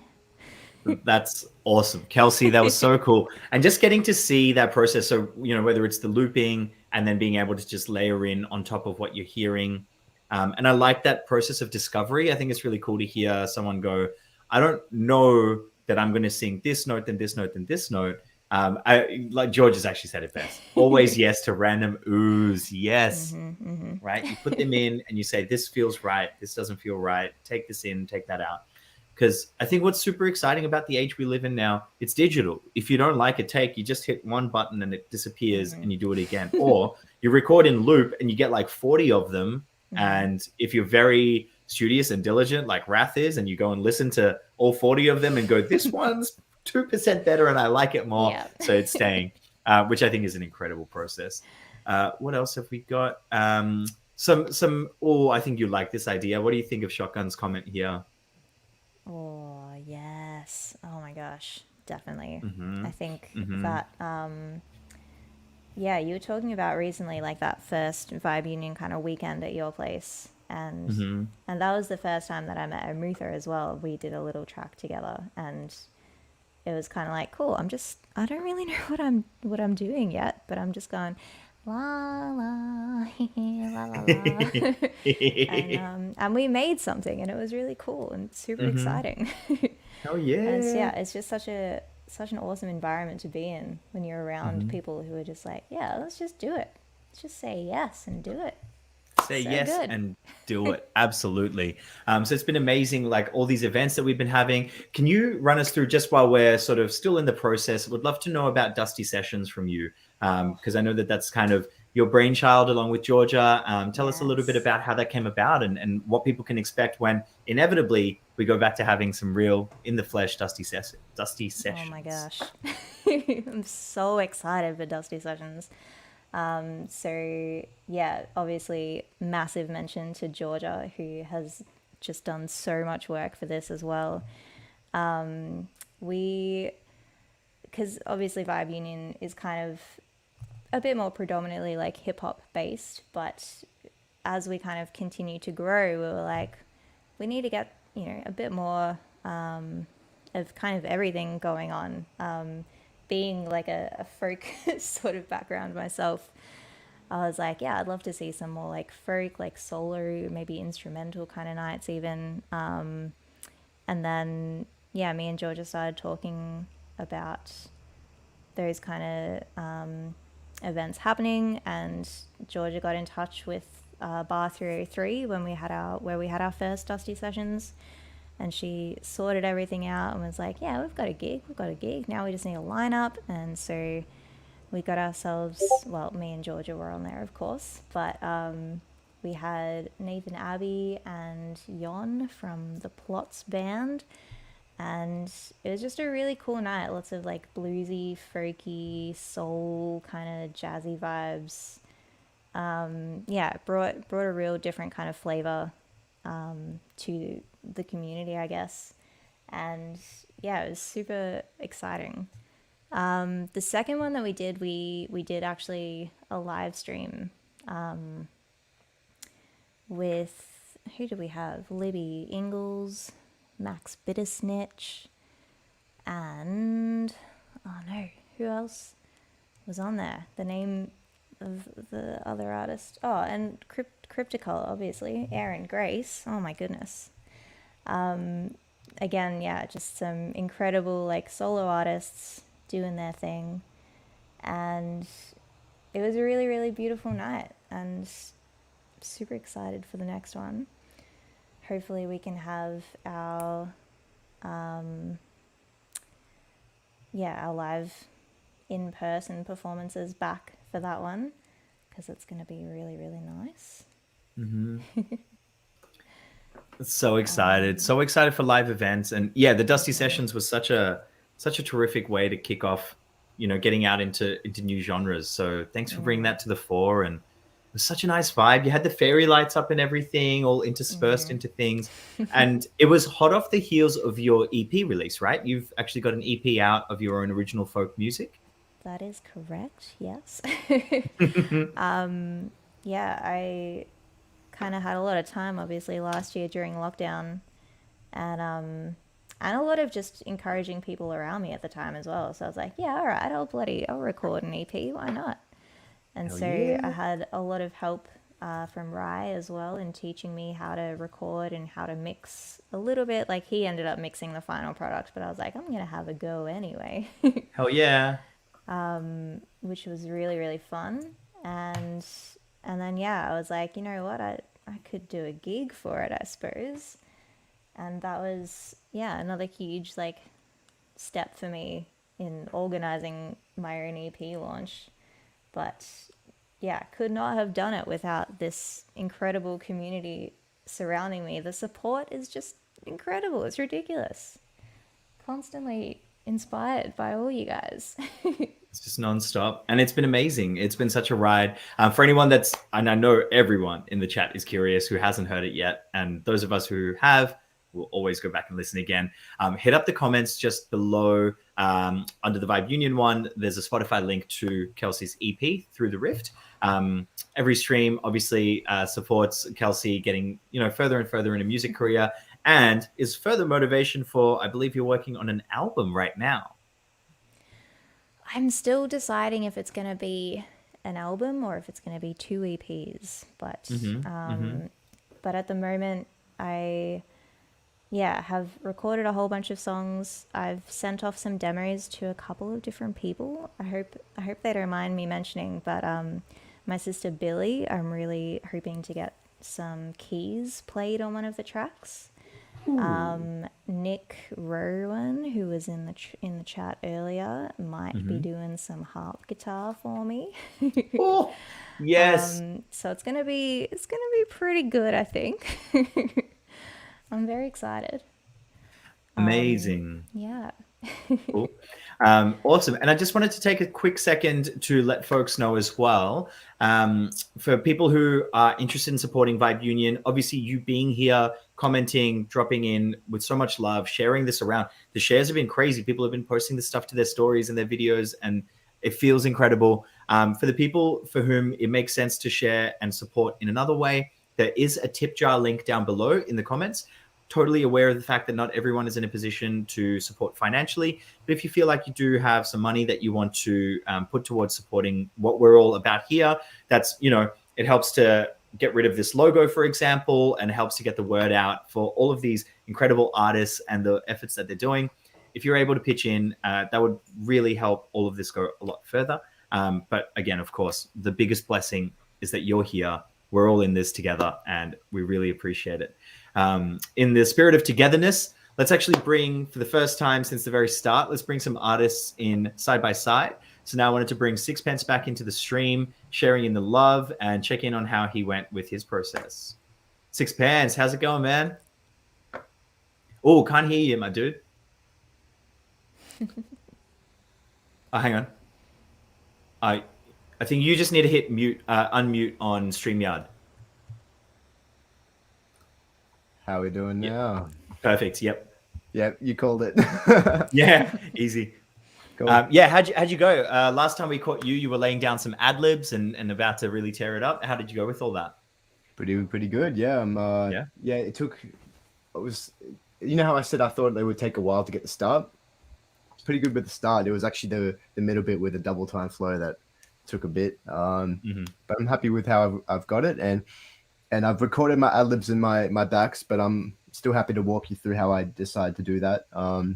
If you want. Yeah, that would be great. Kelsey, we've just seen your harmonies process. Was there something you wanted to go off and work on, or do you want to hang out with us and check out Pence's process a little bit? I would love to hang out. I don't need to keep being on the screen, but I'll be here, Too easy. Well, I think we'll all be smushed to the side and we'll get a bit of a share screen from Pence. That'd be great. Cool. Fantastic. So let me share. Yeah. Yeah. Cool. And do I need to click anything to make sure that the sound is shared as well? Or does it automatically do that? I think there's an option that comes up, share computer or system audio or something like that when you select share in StreamYard. Oh, share system audio. That'll be the one. Yeah, that's the one. Boom. Fantastic. And we go. Boom. Can you guys see my my session at the moment? Not yet. I can hear your mic, but you can't see my. Can't see my FLs. Oh yeah, I can see FL Studio. Yep. Okay, cool. Yep, that's what I'm after. Yep. So, so I saw that a lot of people were using Ableton before, so I don't know much about that, but I'm more familiar with this program called FL. It's all I've been using since I was 16. I've heard it's not the best. I've heard Ableton and Logic's the way to go, but I mean, screw it. I learned with the demo on this, and I've just stayed with it.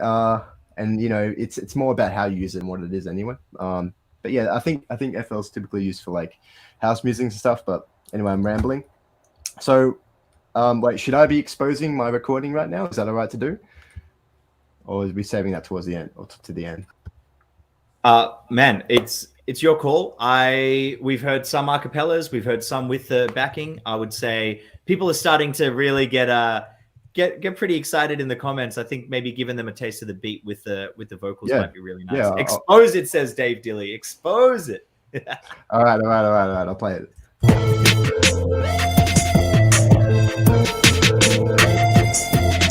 Crazy beat. Yeah. I teleport my matter to out orban patterns, climb the rungs on Jacob's ladder, smiling to distorted clamor. Yeah, it's the astral maverick, Nordic cosmic bandit, play the gambit, colonize the land and leave the VU pamphlet. The molten lava fire starter, VU sayonara, clinical. I keep it cyclical like laws of ancient karma. Denada, cause it's all smiles inside the vibe creation. Ride the spaceship, scream with passion and love the villainize elation. You minimize my patience, I'm bringing out a rape to your space cage. Move on the boards, I'm toting with thought to put to the land, think a mainframe. Your head in the same game, watch me just kick my feet up. We're heading on the course, I'm giving them a source, now you better buckle your seat up. We hacking it, packing raps and we stacking it. Pack attacking for static, we double back then abandon. No extended when we mac on the track and rip it. So hazardous, real chemical, purely theoretical, tackle intelligence. Ooh. God damn. Ooh. Rat says it well, man. A beautiful marriage between beat and vocals. Yeah, really capturing the essence of the beat there. I think Amutha is going to be very excited to hear that. And in terms of what we're seeing on screen here, I guess like just to break it down, the very top track that we're seeing, that's the beat, that's the instrumental. The next track that we see is your vocals, I take it. And as you can see, it's sort of broken up into sections. So you've got one take, then another take, another. So 1, 2, 3, 4, 5 takes put together there. The next line down, we're seeing another track, and that seems to be sort of silenced out. So I'm guessing that was previous takes that you've got better versions of.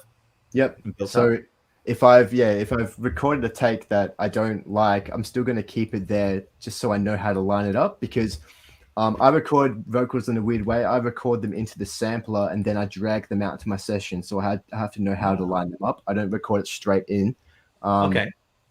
Probably a bad habit that it's been ingrained within me.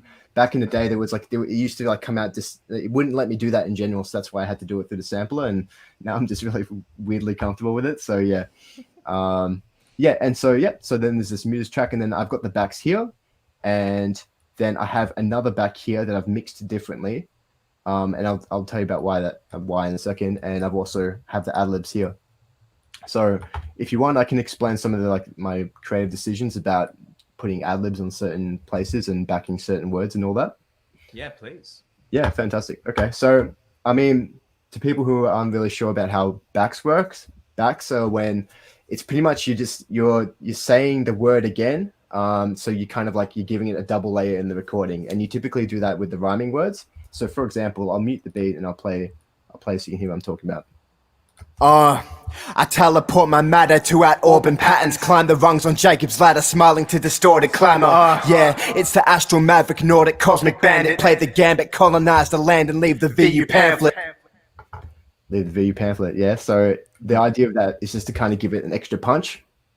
So that's pretty straightforward.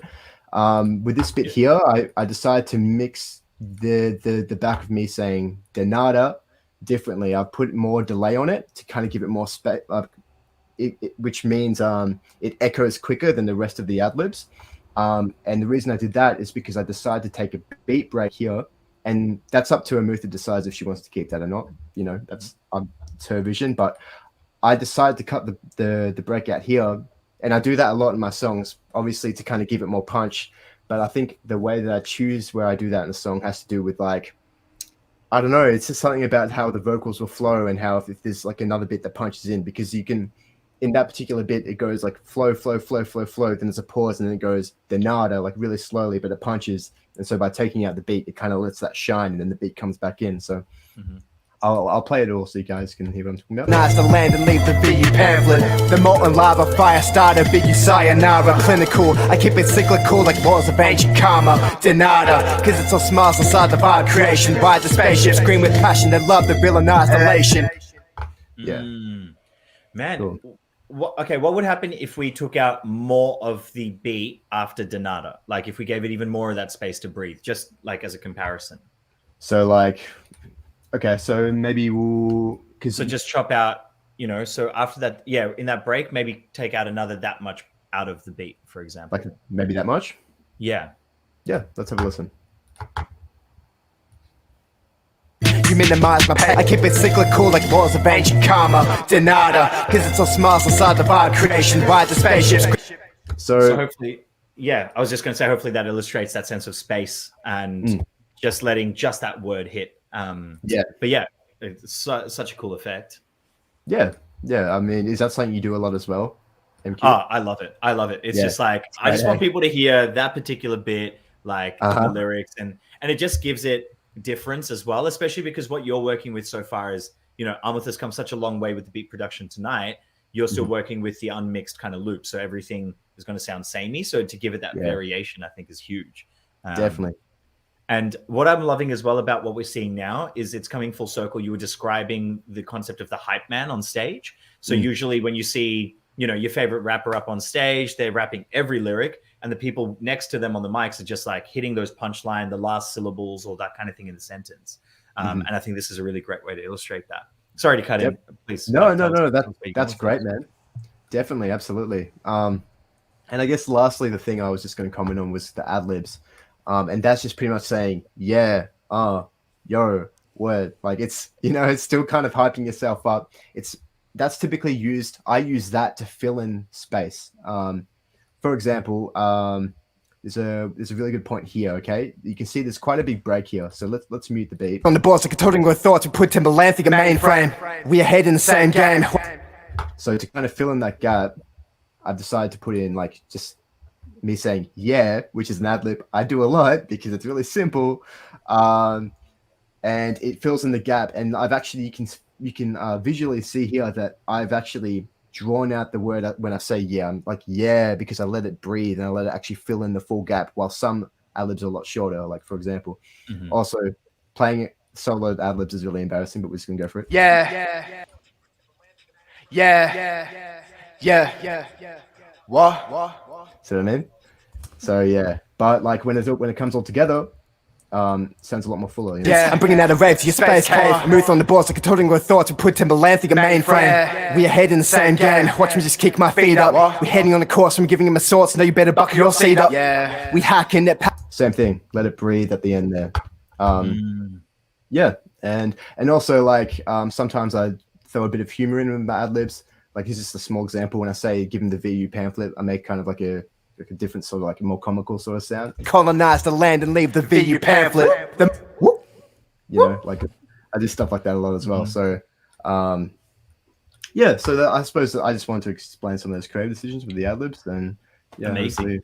Yeah, really, really cool to get to see that. We're getting some really good notes in as well. Some footy chat has entered the chat, so bless you for being here. Saying things like, what have we got? Ideas around mix, for example, which obviously you can't help at this stage because you've just got the raw one stem beat.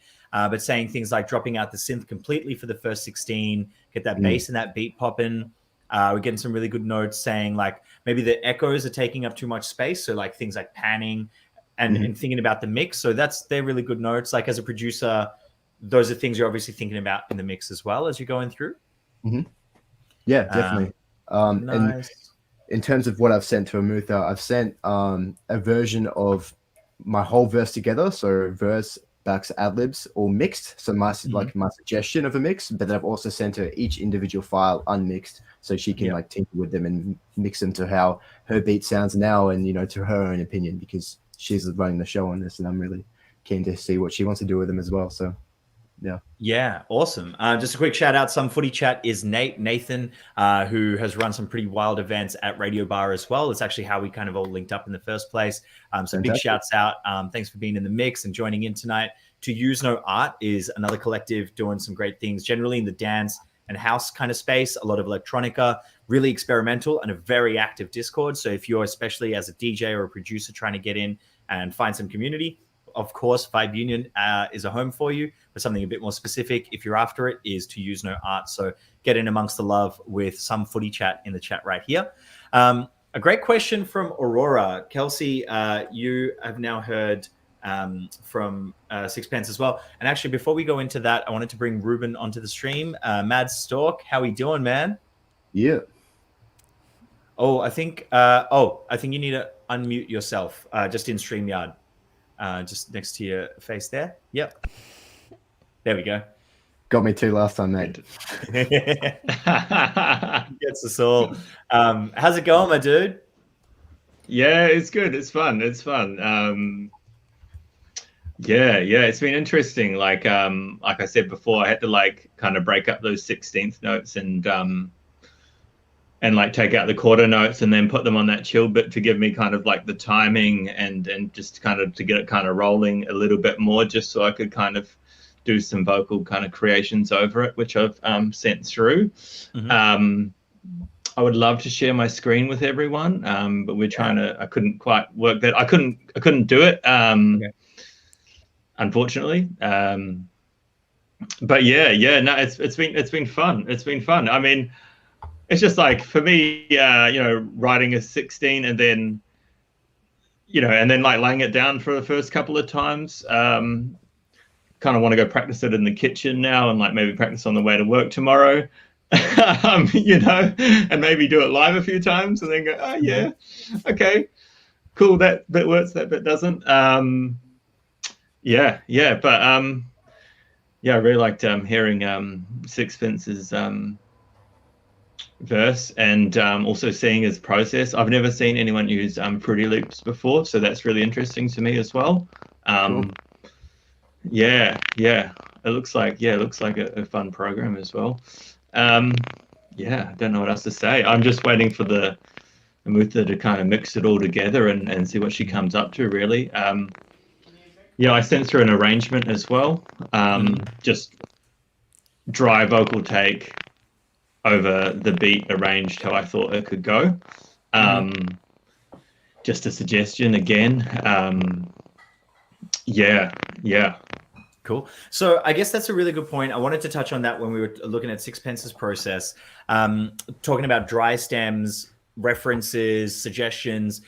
What's it normally look like? Like you've got this full length track, and in theory, Amutha's looking at least the same positions on her Ableton, and she hasn't changed the composition drastically. But you're sending like separate stems, and does someone want to have a go at explaining wet versus, what a dry stem is? As we're looking at that, what is your process look like? I might be able to like share the screen. I just won't be able to play any sound because it bugs out for some reason. I'll just attempt to do that. Let me. The evil bot is back. Oh really? Okay. Yeah, I think for some weird reason it's like a level of buffer building up while you're in StreamYard because it went away because I know you refreshed it in between. When it gets really bad, I'll get you to refresh. But for now, I think it's a cool touch. Okay. We'll try. It's just talking. Yeah. It wants me to quit StreamYard, so I'll just talk about it. I'll just instead of trying to do it. Am I still robotic? No, actually, whatever you just did in between just cleaned it right up. Yeah, that was me shutting Ableton. Ah, there you go. Just kind of depressing. So, so that's where I'm at. But so what I did, I dragged the beat into Serato first. Okay. Just to listen to it for the first time, and then I just freaked out, and then I put it into Ableton, and then I kind of just found the bit that I liked, and then I broke the beat up and made that 16-bar loop, and then I just chucked on the metronome and just tried to do some good old-fashioned rapping. Nice. Cool. And okay, so Pent, we've heard the effects that you have on your vocals. So things like the delay and the a bit of panning and things like that. When you bounce out the stems, so you sort of send a separate vocal track for main vocals, one for the doubles, one for the backs, and things like that. Do you prefer to send like a reference, the demo of like what we just heard, the final version, but then just dry stems that the producer can take that suggestion to build towards? I feel like I just made that really complicated. No, not at all. I like to send the reference. I can be a bit of a shit person to work with the producer because I'm like, I want them to sound like this, but better. So it's just kind of like, okay, cool. yeah, so you hear this amount of reverb I have on it, and this amount of delay. Yeah, cool. Replicate that, but make it sound cleaner because what I've done is really shit. So that's your job. So like, I mean, so, but like, obviously, like it's not always like that. But I mean, I think when I do send a reference, I do like it to be a certain way, and I do tend to mix my vocals a certain way all the time, unless I'm going for some wild creative decision. Like for example, when I mix my backs and my ad libs, I always mix them a certain way with EQ. Like I boost the same sort of frequencies and to give it the same sort of sound. So I guess like my songs, you'll notice they have the same sort of sonical sound with my vocals. But typically I'm just looking at stuff like compression, EQ, reverb, delay, and that's pretty much it. Those are the things I'm focusing on. Cool. Nice. And then cool. So it's dry stems. Try and build up to this. Yeah, make it better. I love that. What about for you, Kelsey? Do you sort of send both? Do you send a reference? Do you have a preference for the kinds of things you want a producer to do to your voice? This is kind of the first time that I've ever done something like this. So this is okay. Like I think I'm trying to think. I did a little bit on one of Rye's tracks on his album Orbits, but he sort of told me that this is the place where you're going to be in the track. Do whatever you want in there, and then because I know he knows what he's doing a lot more than I do. I was just like, here's the dry stems. You can take care of that. But yeah, it feels weird because like at the moment I have been trying to learn to mix and stuff a bit more. So I would normally go through and like fade in all my breaths and like cut out some little extra air bits and like take out all the lower end frequencies for my voice, try and EQ a lot, and yeah, lots of reverb normally. But I guess I just assumed it's probably better for me in this scenario to just send it as it is to Amutha, because I know that she as well knows precisely what she's doing with harmonies and vocals and everything. And so, yeah, I think I did like bounce down where my vocals were like in the track, which was like 4 bars after the start of it or something. But at the same time, I know that like that can change, and that's cool, whatever, I was also the same with that. I just, when I was writing it, I initially started it with the start of the beat, but then I wanted some of my verse to fall on those, like the drum breakdown at the end, because that bit's crazy. Me and Maadstork were talking about that. So I decided to like kind of slide that, a bit later into the mix, but also like, yeah, Amutha's I'm happy for Amutha to do whatever with that, and I'm excited to see what she does with it. Oh yeah, she's got quite a task ahead of her. Mixing it all together and creating a song. I don't even for real. I just wanted to share like an early stage fail, like something that I would do, which like super criminal when it comes to working with producers, is when you're bouncing out stems, and just with a bit of a little share. So this is a project I'm working on, and all these vocal takes, and they're not all separate takes. I just, like Kelsey said, went in and took like breaths out from in between tracks and takes and things. But so let's say the beat is down here. Instead of bouncing all of the stems with this render length along with this separate beat, going like, hey man, I've just bounced out, here's verse 1, and sending them this length of file, which, when they drop it into their Ableton session is going to land here and sound completely wrong. Yeah. And doing stuff like that. Like, so what are, looking at this session file or thinking about your sort of early days, along with these kinds of things, what are the things that you have done in the past, or maybe have learned to improve that, if someone's watching this and is very new to software, maybe they'd be able to get a bit of a tip to work better with collaborators? Yeah, I'm kind of like Kelsey. This is kind of my first time. Sorry, Ruben, you've gone full evil bot. Yeah, Dave Dilly in the mix. Did you fire up Ableton again? Not even? Oh, no.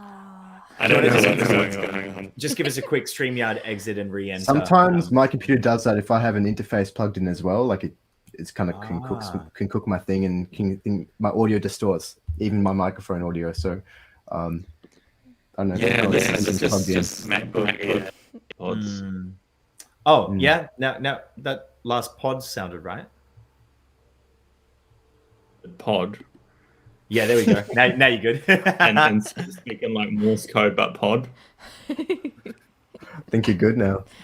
There we go. Perfect. What were you going to say? Sorry, I can't even remember what we were talking about.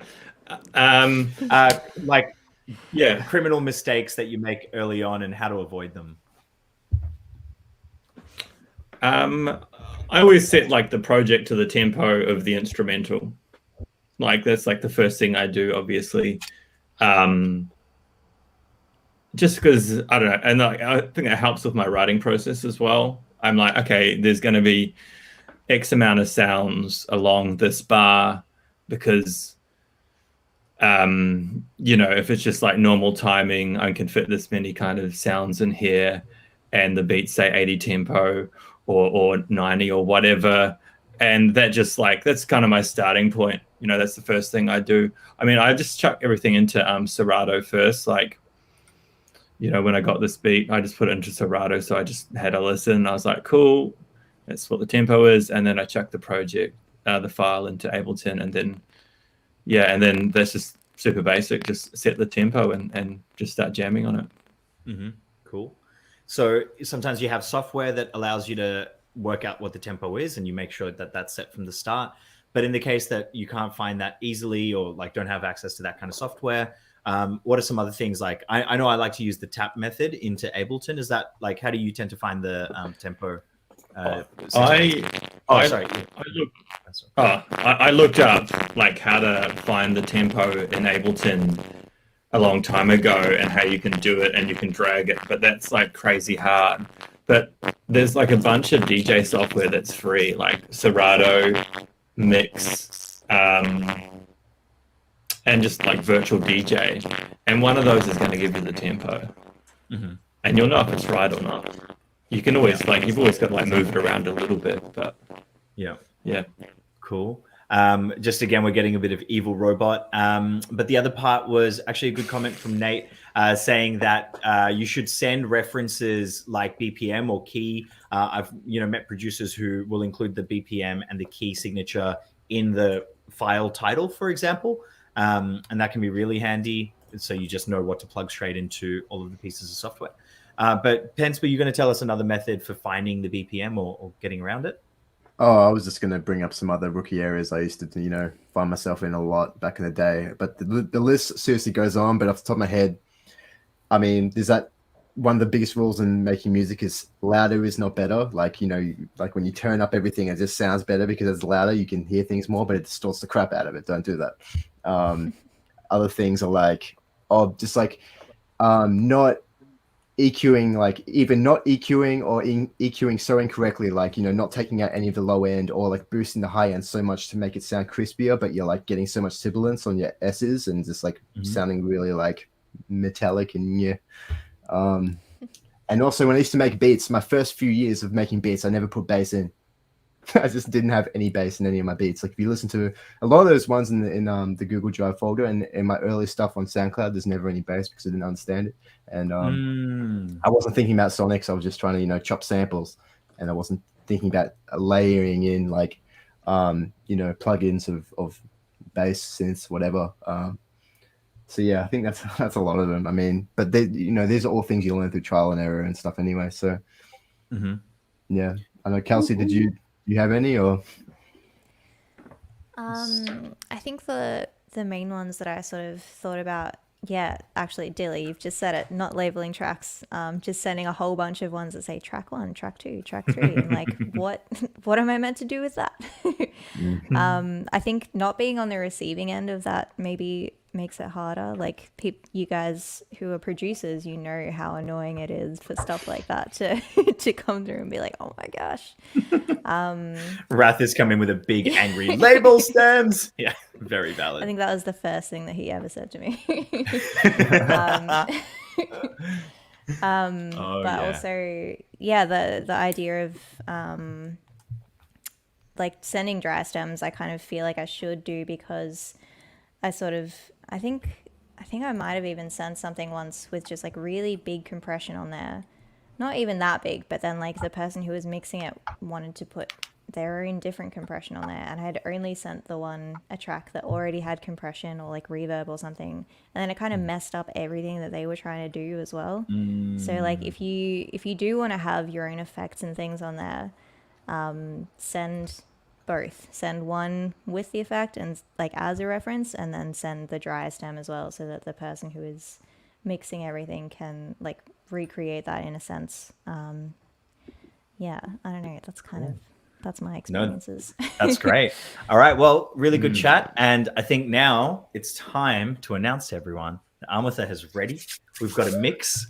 And so without much further ado, let's bring Amutha on for a bit of celebration. And then we're going to be hearing the track. So thank you, everyone, for your patience. Please welcome our master producer today, Amutha.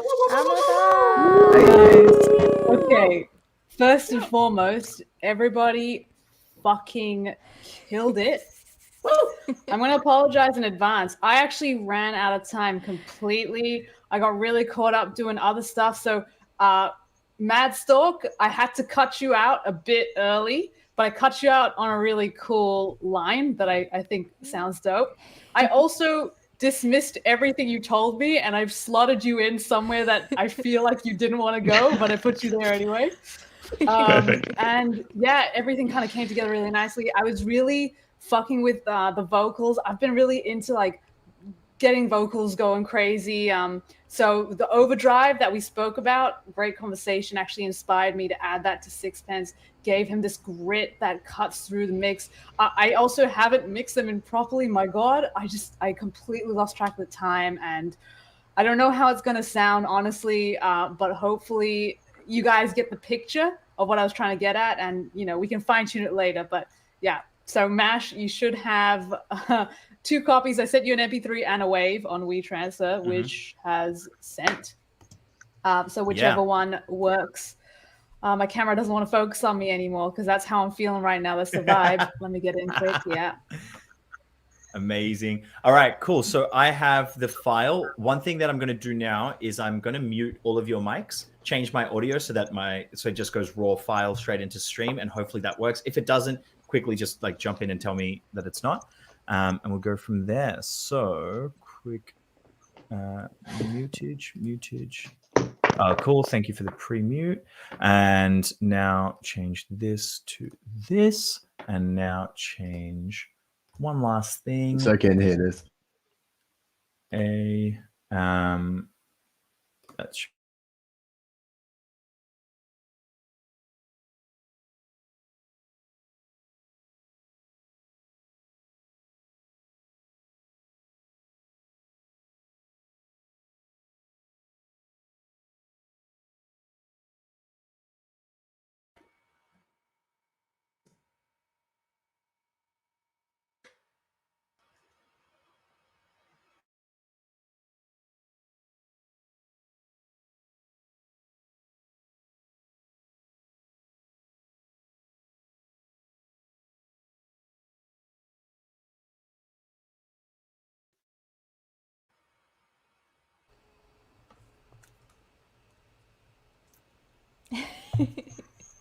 Well, I'm unmuted. What good. is happening? Technical difficulties. Oh, check one. Yeah, you can hear me now. Yes. Cool. Please keep talking amongst yourselves. Talk about the process some more. I'm just getting this all fixed on the back end, and then when I know it's ready, All right. I'll be on. I will just run my mouth real quick about what I did. Kelsey, my God, thank you so much. Like, you have no idea how much you set me up for this track. I took a lot of like what you did and I kind of echoed it out in certain places. So, and the harmonies were beautiful as well. Fucking awesome. Sixpence, of course, coming in there, just like injecting this crazy level of oomph and just like, yeah, you gave me something really energetic to work with. And actually, I decided to put you on this transitional phase when the drop comes in. And Maadstork, I put you at the end where it kind of gets more like ramped up. It's interesting. It actually works really well. I layered your vocals. I added, I transposed them. So I transposed one lower and higher. So you've got this kind of almost, everyone sounds a bit weird. Nobody sounds like themselves, but obviously you guys do. But I kind of felt like, because the vibe of the track was, I don't know, like otherworldly, I wanted to make you guys all seem like you had traveled interdimensionally and met in this common ground. And from your place of... That's exactly what happened. That's so freaking cool. Perfect. That was the process. What about you guys? I have missed out on what everyone's been going through. So do you guys want to like quickly run me through what you're all feeling during the process? Sixpence, start it off, man. All right. Yes. So I think like I said before, the beat blew me away, and I was like, wow, okay, this is like, and I was just like I said, I was kind of having these like sort of sci-fi imagery going on in my head, and I was trying to communicate that, but trying to stay true to kind of my own style and bringing that sort of aggression and like passion that I deliver. And I was also trying to play around with the flows, going fast and slower at some points, and I was having lots of fun with the ad-libs and backs. And I was also just trying to, I don't know, I was trying to think about what direction each of you would be taking as well. And I'm just like, I have no fucking idea what they're going to be doing, so I may as well just do my thing, you know. But like, I'm super excited because it's a really cool track, and I like the sound of what you've done with everything, and I like, it sounds like you other guys have killed it as well. So dope. Yes, thank you for sharing. Kelsey, tell us what's up. I kind of had the same like thought, Sixpence, like that I should kind of be trying to think about like what you guys are going to be doing, like how we all fit together, and then kind of felt a bit selfish, but I was like, nah, I'm just going to focus on what I want to do right now, and I'm sure it'll all kind of come together in a beautiful way, especially having Amutha like in charge of all this. So but yeah, I had so much fun just doing lots of different harmonies, a lot of kind of ones that I wouldn't normally do. Like I normally just kind of like to harmonize over the words that I did initially, but putting in some ooze and like some other little random bits, I was like, cool. I feel like Amutha would approve, you know? I think I was kind of just like, I just want Amutha to think that this is really cool. You blew my socks off. I had to put 10 layers on. You blew them all off. Thank you. Like, seriously. Incredible. I love your harmonies. Like, you managed to, like, I can really hear when someone has not been schooled. That sounds completely horrible. But what I mean to say is you have your own flow and your own way of engaging with music. And that's something that you cannot be taught. That's something that you have to intuitively feel. And I definitely felt that with the harmonies that you laid on there. I'm sorry, I'm gassing her extra, but like harmonies, as you know, is my jam. So I gotta give love. I knew it. I give credit when credit's due. Thank you, Kelsey, for sharing. Maadstork, my guy. Tell me what your process was. It felt very much like you just jumped in, you did like freestyle and just riffed. Well, like I knew it like had to be a little bit trippy, you know.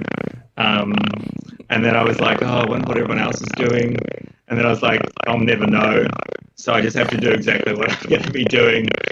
I haven't heard Kelsey's. I've heard like obviously a little bit of Sixpence's, and I'm like, well, you know, and so I'm just like, yeah, you just got to like do your thing and like trust the producer or put it all together in like in a sick way, which I'm sure you have, and I can't wait to hear it. I loved the beat. You know, I just loved it as a piece of music. And I was just like, I don't even want to like touch this in a sense. I just want to like listen to it at like a dance party or just like a party, you know, and just makes me want to like have a good time, you know. So it was interesting to laying some vocals on top of it as well, you know, and it was so much fun. Now, Ruben, you might not know this, but you sound like a robot, so you might have seen those comments coming up. I haven't. Yeah, I don't know why that is. All hail our new robot. I think it's coming through though. I mean, it's on par with the theme that I was going for, so it kind of, it kind of works out really nicely. So that's great. Yeah, Everyone ran on this thing of like, oh, I feel like I should intuit what everyone's going to do. And then eventually like, nah, shake that off. Let me just go ahead with what I want to do. I've got a question for you, Amutha. Yes, so, like, please. What were your expectations from us? Like, because you had the beat. So did we kind of like, how did we differ to what you expected? Do you think, even though we all did our own thing, that it did meld together really well? Like, shed some light. Yeah, look, man, I really was kind of focused on that little piece of information that Rye dropped when he was doing this production, when he was saying that he was trying to intuit how everyone would sit. But, I also think Rye has a very complex mind, and I just don't. So, like, I can't plan ahead like that. And I think I went through the same thing as you guys. That's why I had to cut Ruben off, because I was like, let me just do me. I feel like we all went through the same thing. Let me just do this, and everyone will slot in, and you guys have slot in. Unfortunately, again, Ruben, you got cut off, but you got cut off at a really sick time. I think you'll enjoy where I cut you off. Awesome. But yeah, it was very much just like, oh gosh, how am I going to, like, who's going to do what? Like, and Ruben was saying specifically he wanted to slot into this certain place, but you didn't get it in on time, and Sixpence got the slot that you wanted.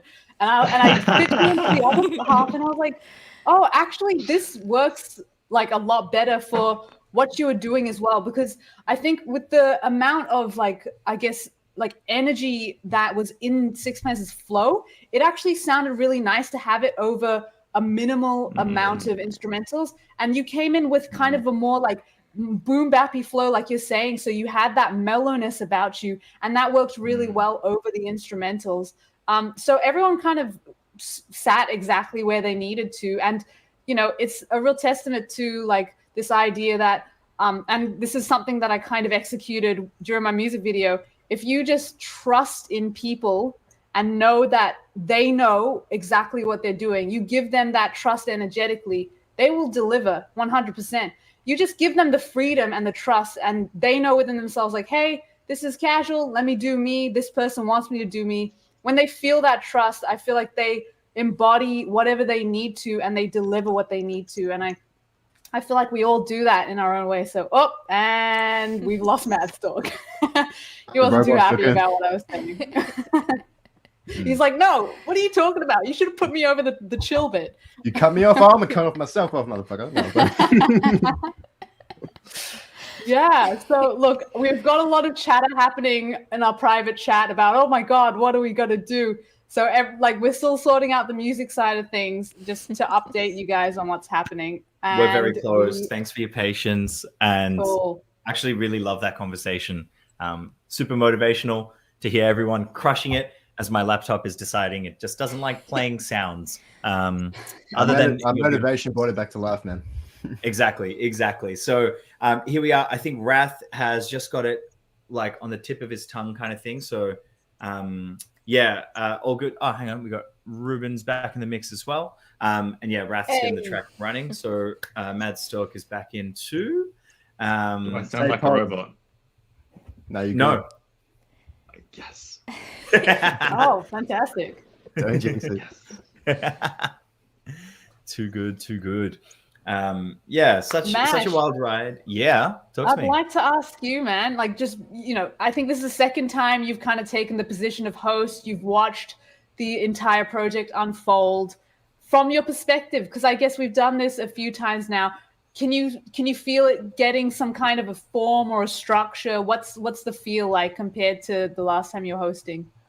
So getting to do it the very first time to host was cool. It was very experimental. We tinkered with the idea of what if we all chat about it for how long at the start, who we go around to, and what parts of the process we drop in on for different folks. And I think, to be perfectly honest, I don't think we've actually needed to deviate much from it. It's been really cool seeing people get really excited at the start, hearing the beat. I think probably peering behind the curtain a little bit, but the idea of being able to hear the beat at least for a few hours beforehand is really helpful, even just for the producer. But as performers, it's like, cool, I've got a bit of a taste for what I'm going into. But what I've loved is the ideas we've gone in with completely change the moment that first conversation happens. So to me, that's actually the most exciting part of the process. And then, getting to sit here and drop in on every single room, and as the audience as well, getting to see all of the different parts of the creative process and knowing what's happening. And all of you pretty much are in the dark except for Amutha. I think it's a cool feeling sat where I'm sat. But for you guys, it probably really sucks. Where you're like, oh, I don't know what's going to happen. Okay, Wrath is ready. The audience is ready. 10 p.m. It's been exactly 150 minutes. Oh, well, there we go. I'm going to stop talking. Wrath, play that tune.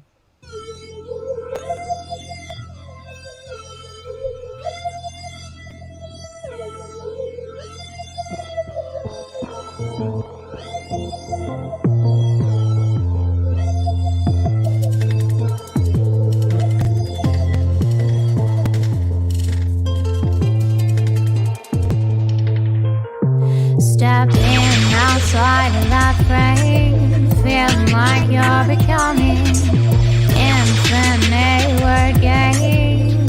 Shadows troubling, took a step, small step, now jumping into creation.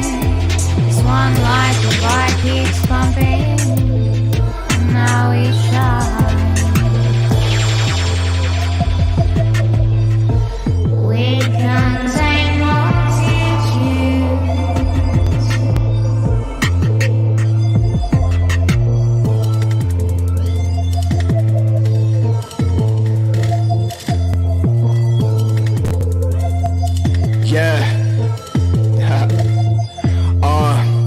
teleport my matter to out-orbit patterns, climb the rungs on Jacob's ladder, smiling to distorted clamor.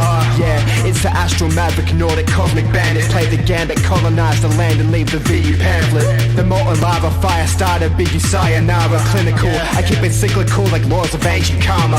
Denada, cause it's all smiles inside the bar creation. Ride the spaceship, scream with passion and love to villainize the nation.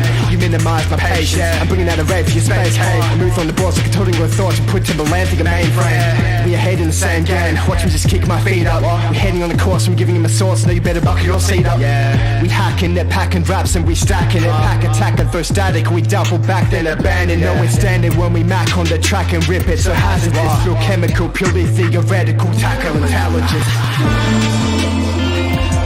For a detox, I'm running around the block in the pair of deep socks and 80s Reeboks, never the beatbox. Instead I eat rocks, and sometimes I feel like I wanna beat the cops, but I stay on track, sweating over a hot back down at Hungry Jack's, spitting nothing but facts. Listen to rat-a-tat, chilling at the habitat.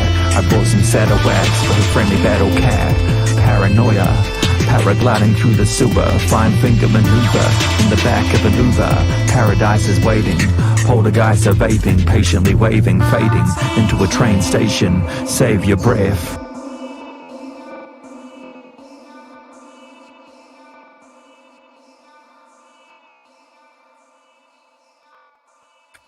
Damn.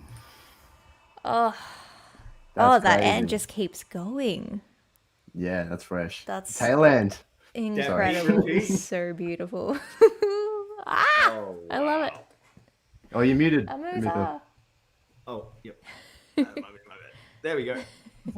Cool. I didn't have any time to mix it because I was like, oh my God, I have vocals that I need to put on here. So I haven't done the levels, but before we release the final track tomorrow, I'm going to make sure it's a lot tighter and cleaner, and you guys will get like a full experience tomorrow. But this was the idea, and you guys honestly crushed it. You made that super easy, like super easy. I was just gonna say the mixing on the actual beat and the production and the effects and the delay and everything sounded really like tight already. Like, so yeah, props for that. Thank you so That much, really man. clean. No, you're welcome. It's so cool hearing how much that beat grew, like from when I first heard it, when I first kind of listened to it today. And then I was like, oh, that bass. Oh my God, where are these little like synths coming in? Oh, damn. Oh, it's just so lush and full and incredible. Oh, I love it so much. Amutha, you're incredible. Yeah, that's wild. Yeah. It's like a musical spaceship. Oh, yes. Yes. So we all just jumped on, and we're just like.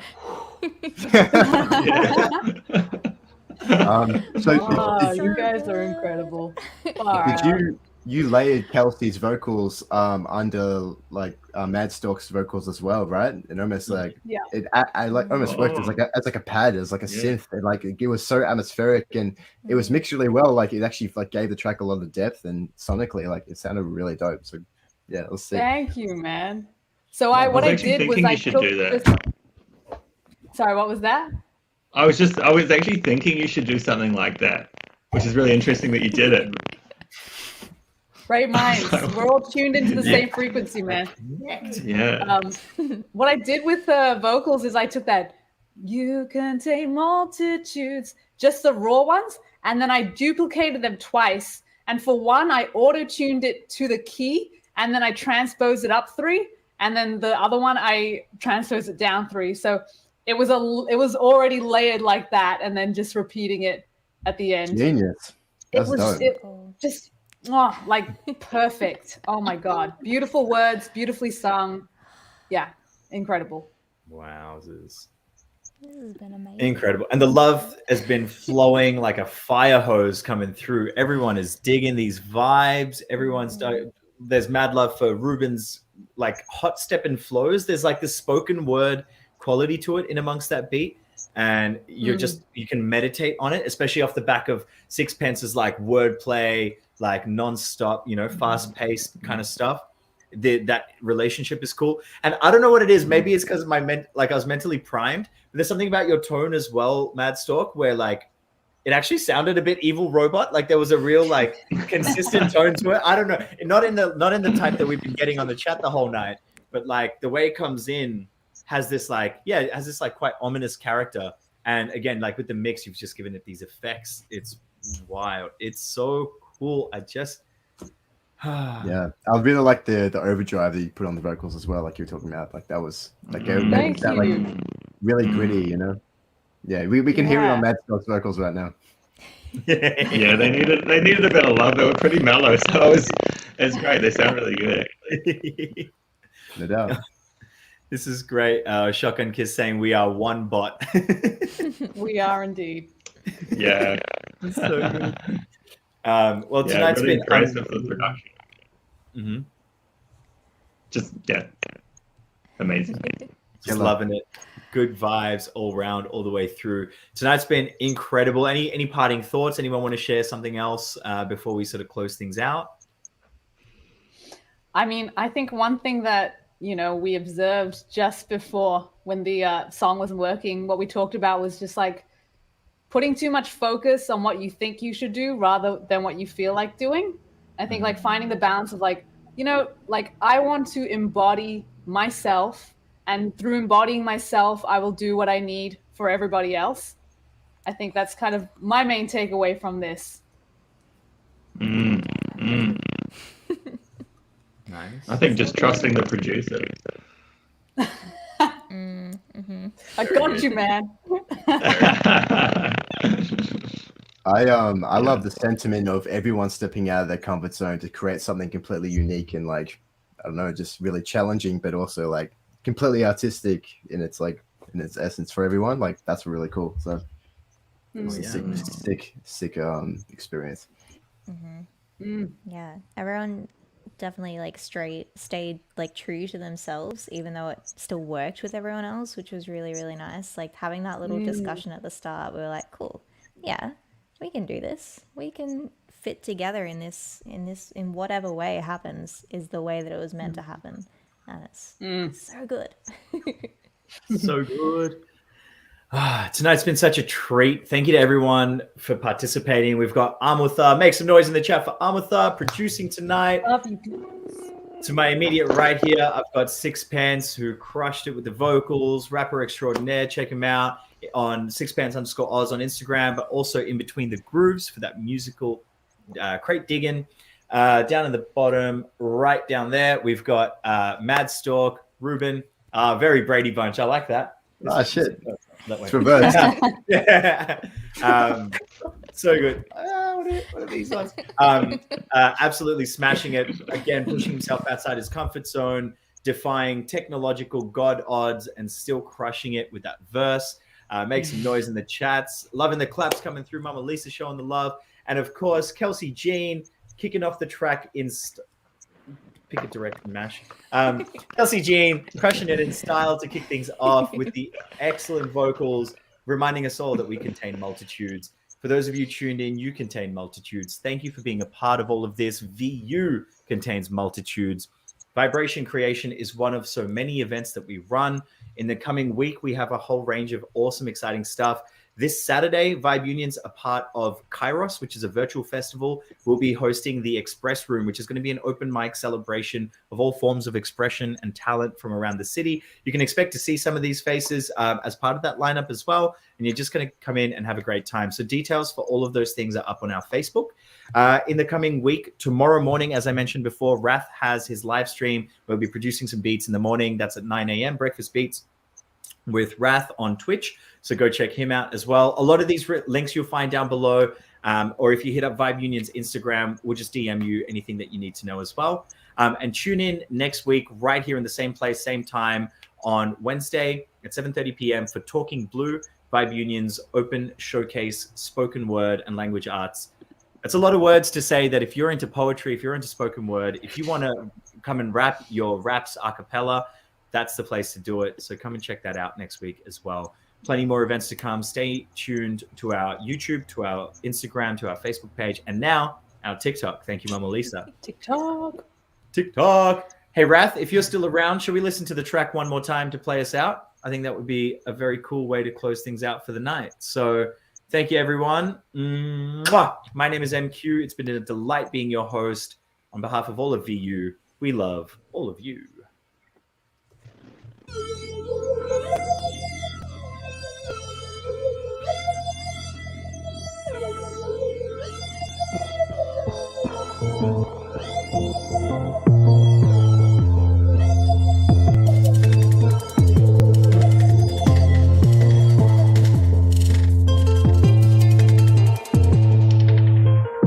Stepping outside of that frame, feeling like you're becoming infinite word game. Shatter is troubling. Took a step, a small step, now jumping into creation. This one life, the bar keeps pumping. Now we shine. We contain multitudes.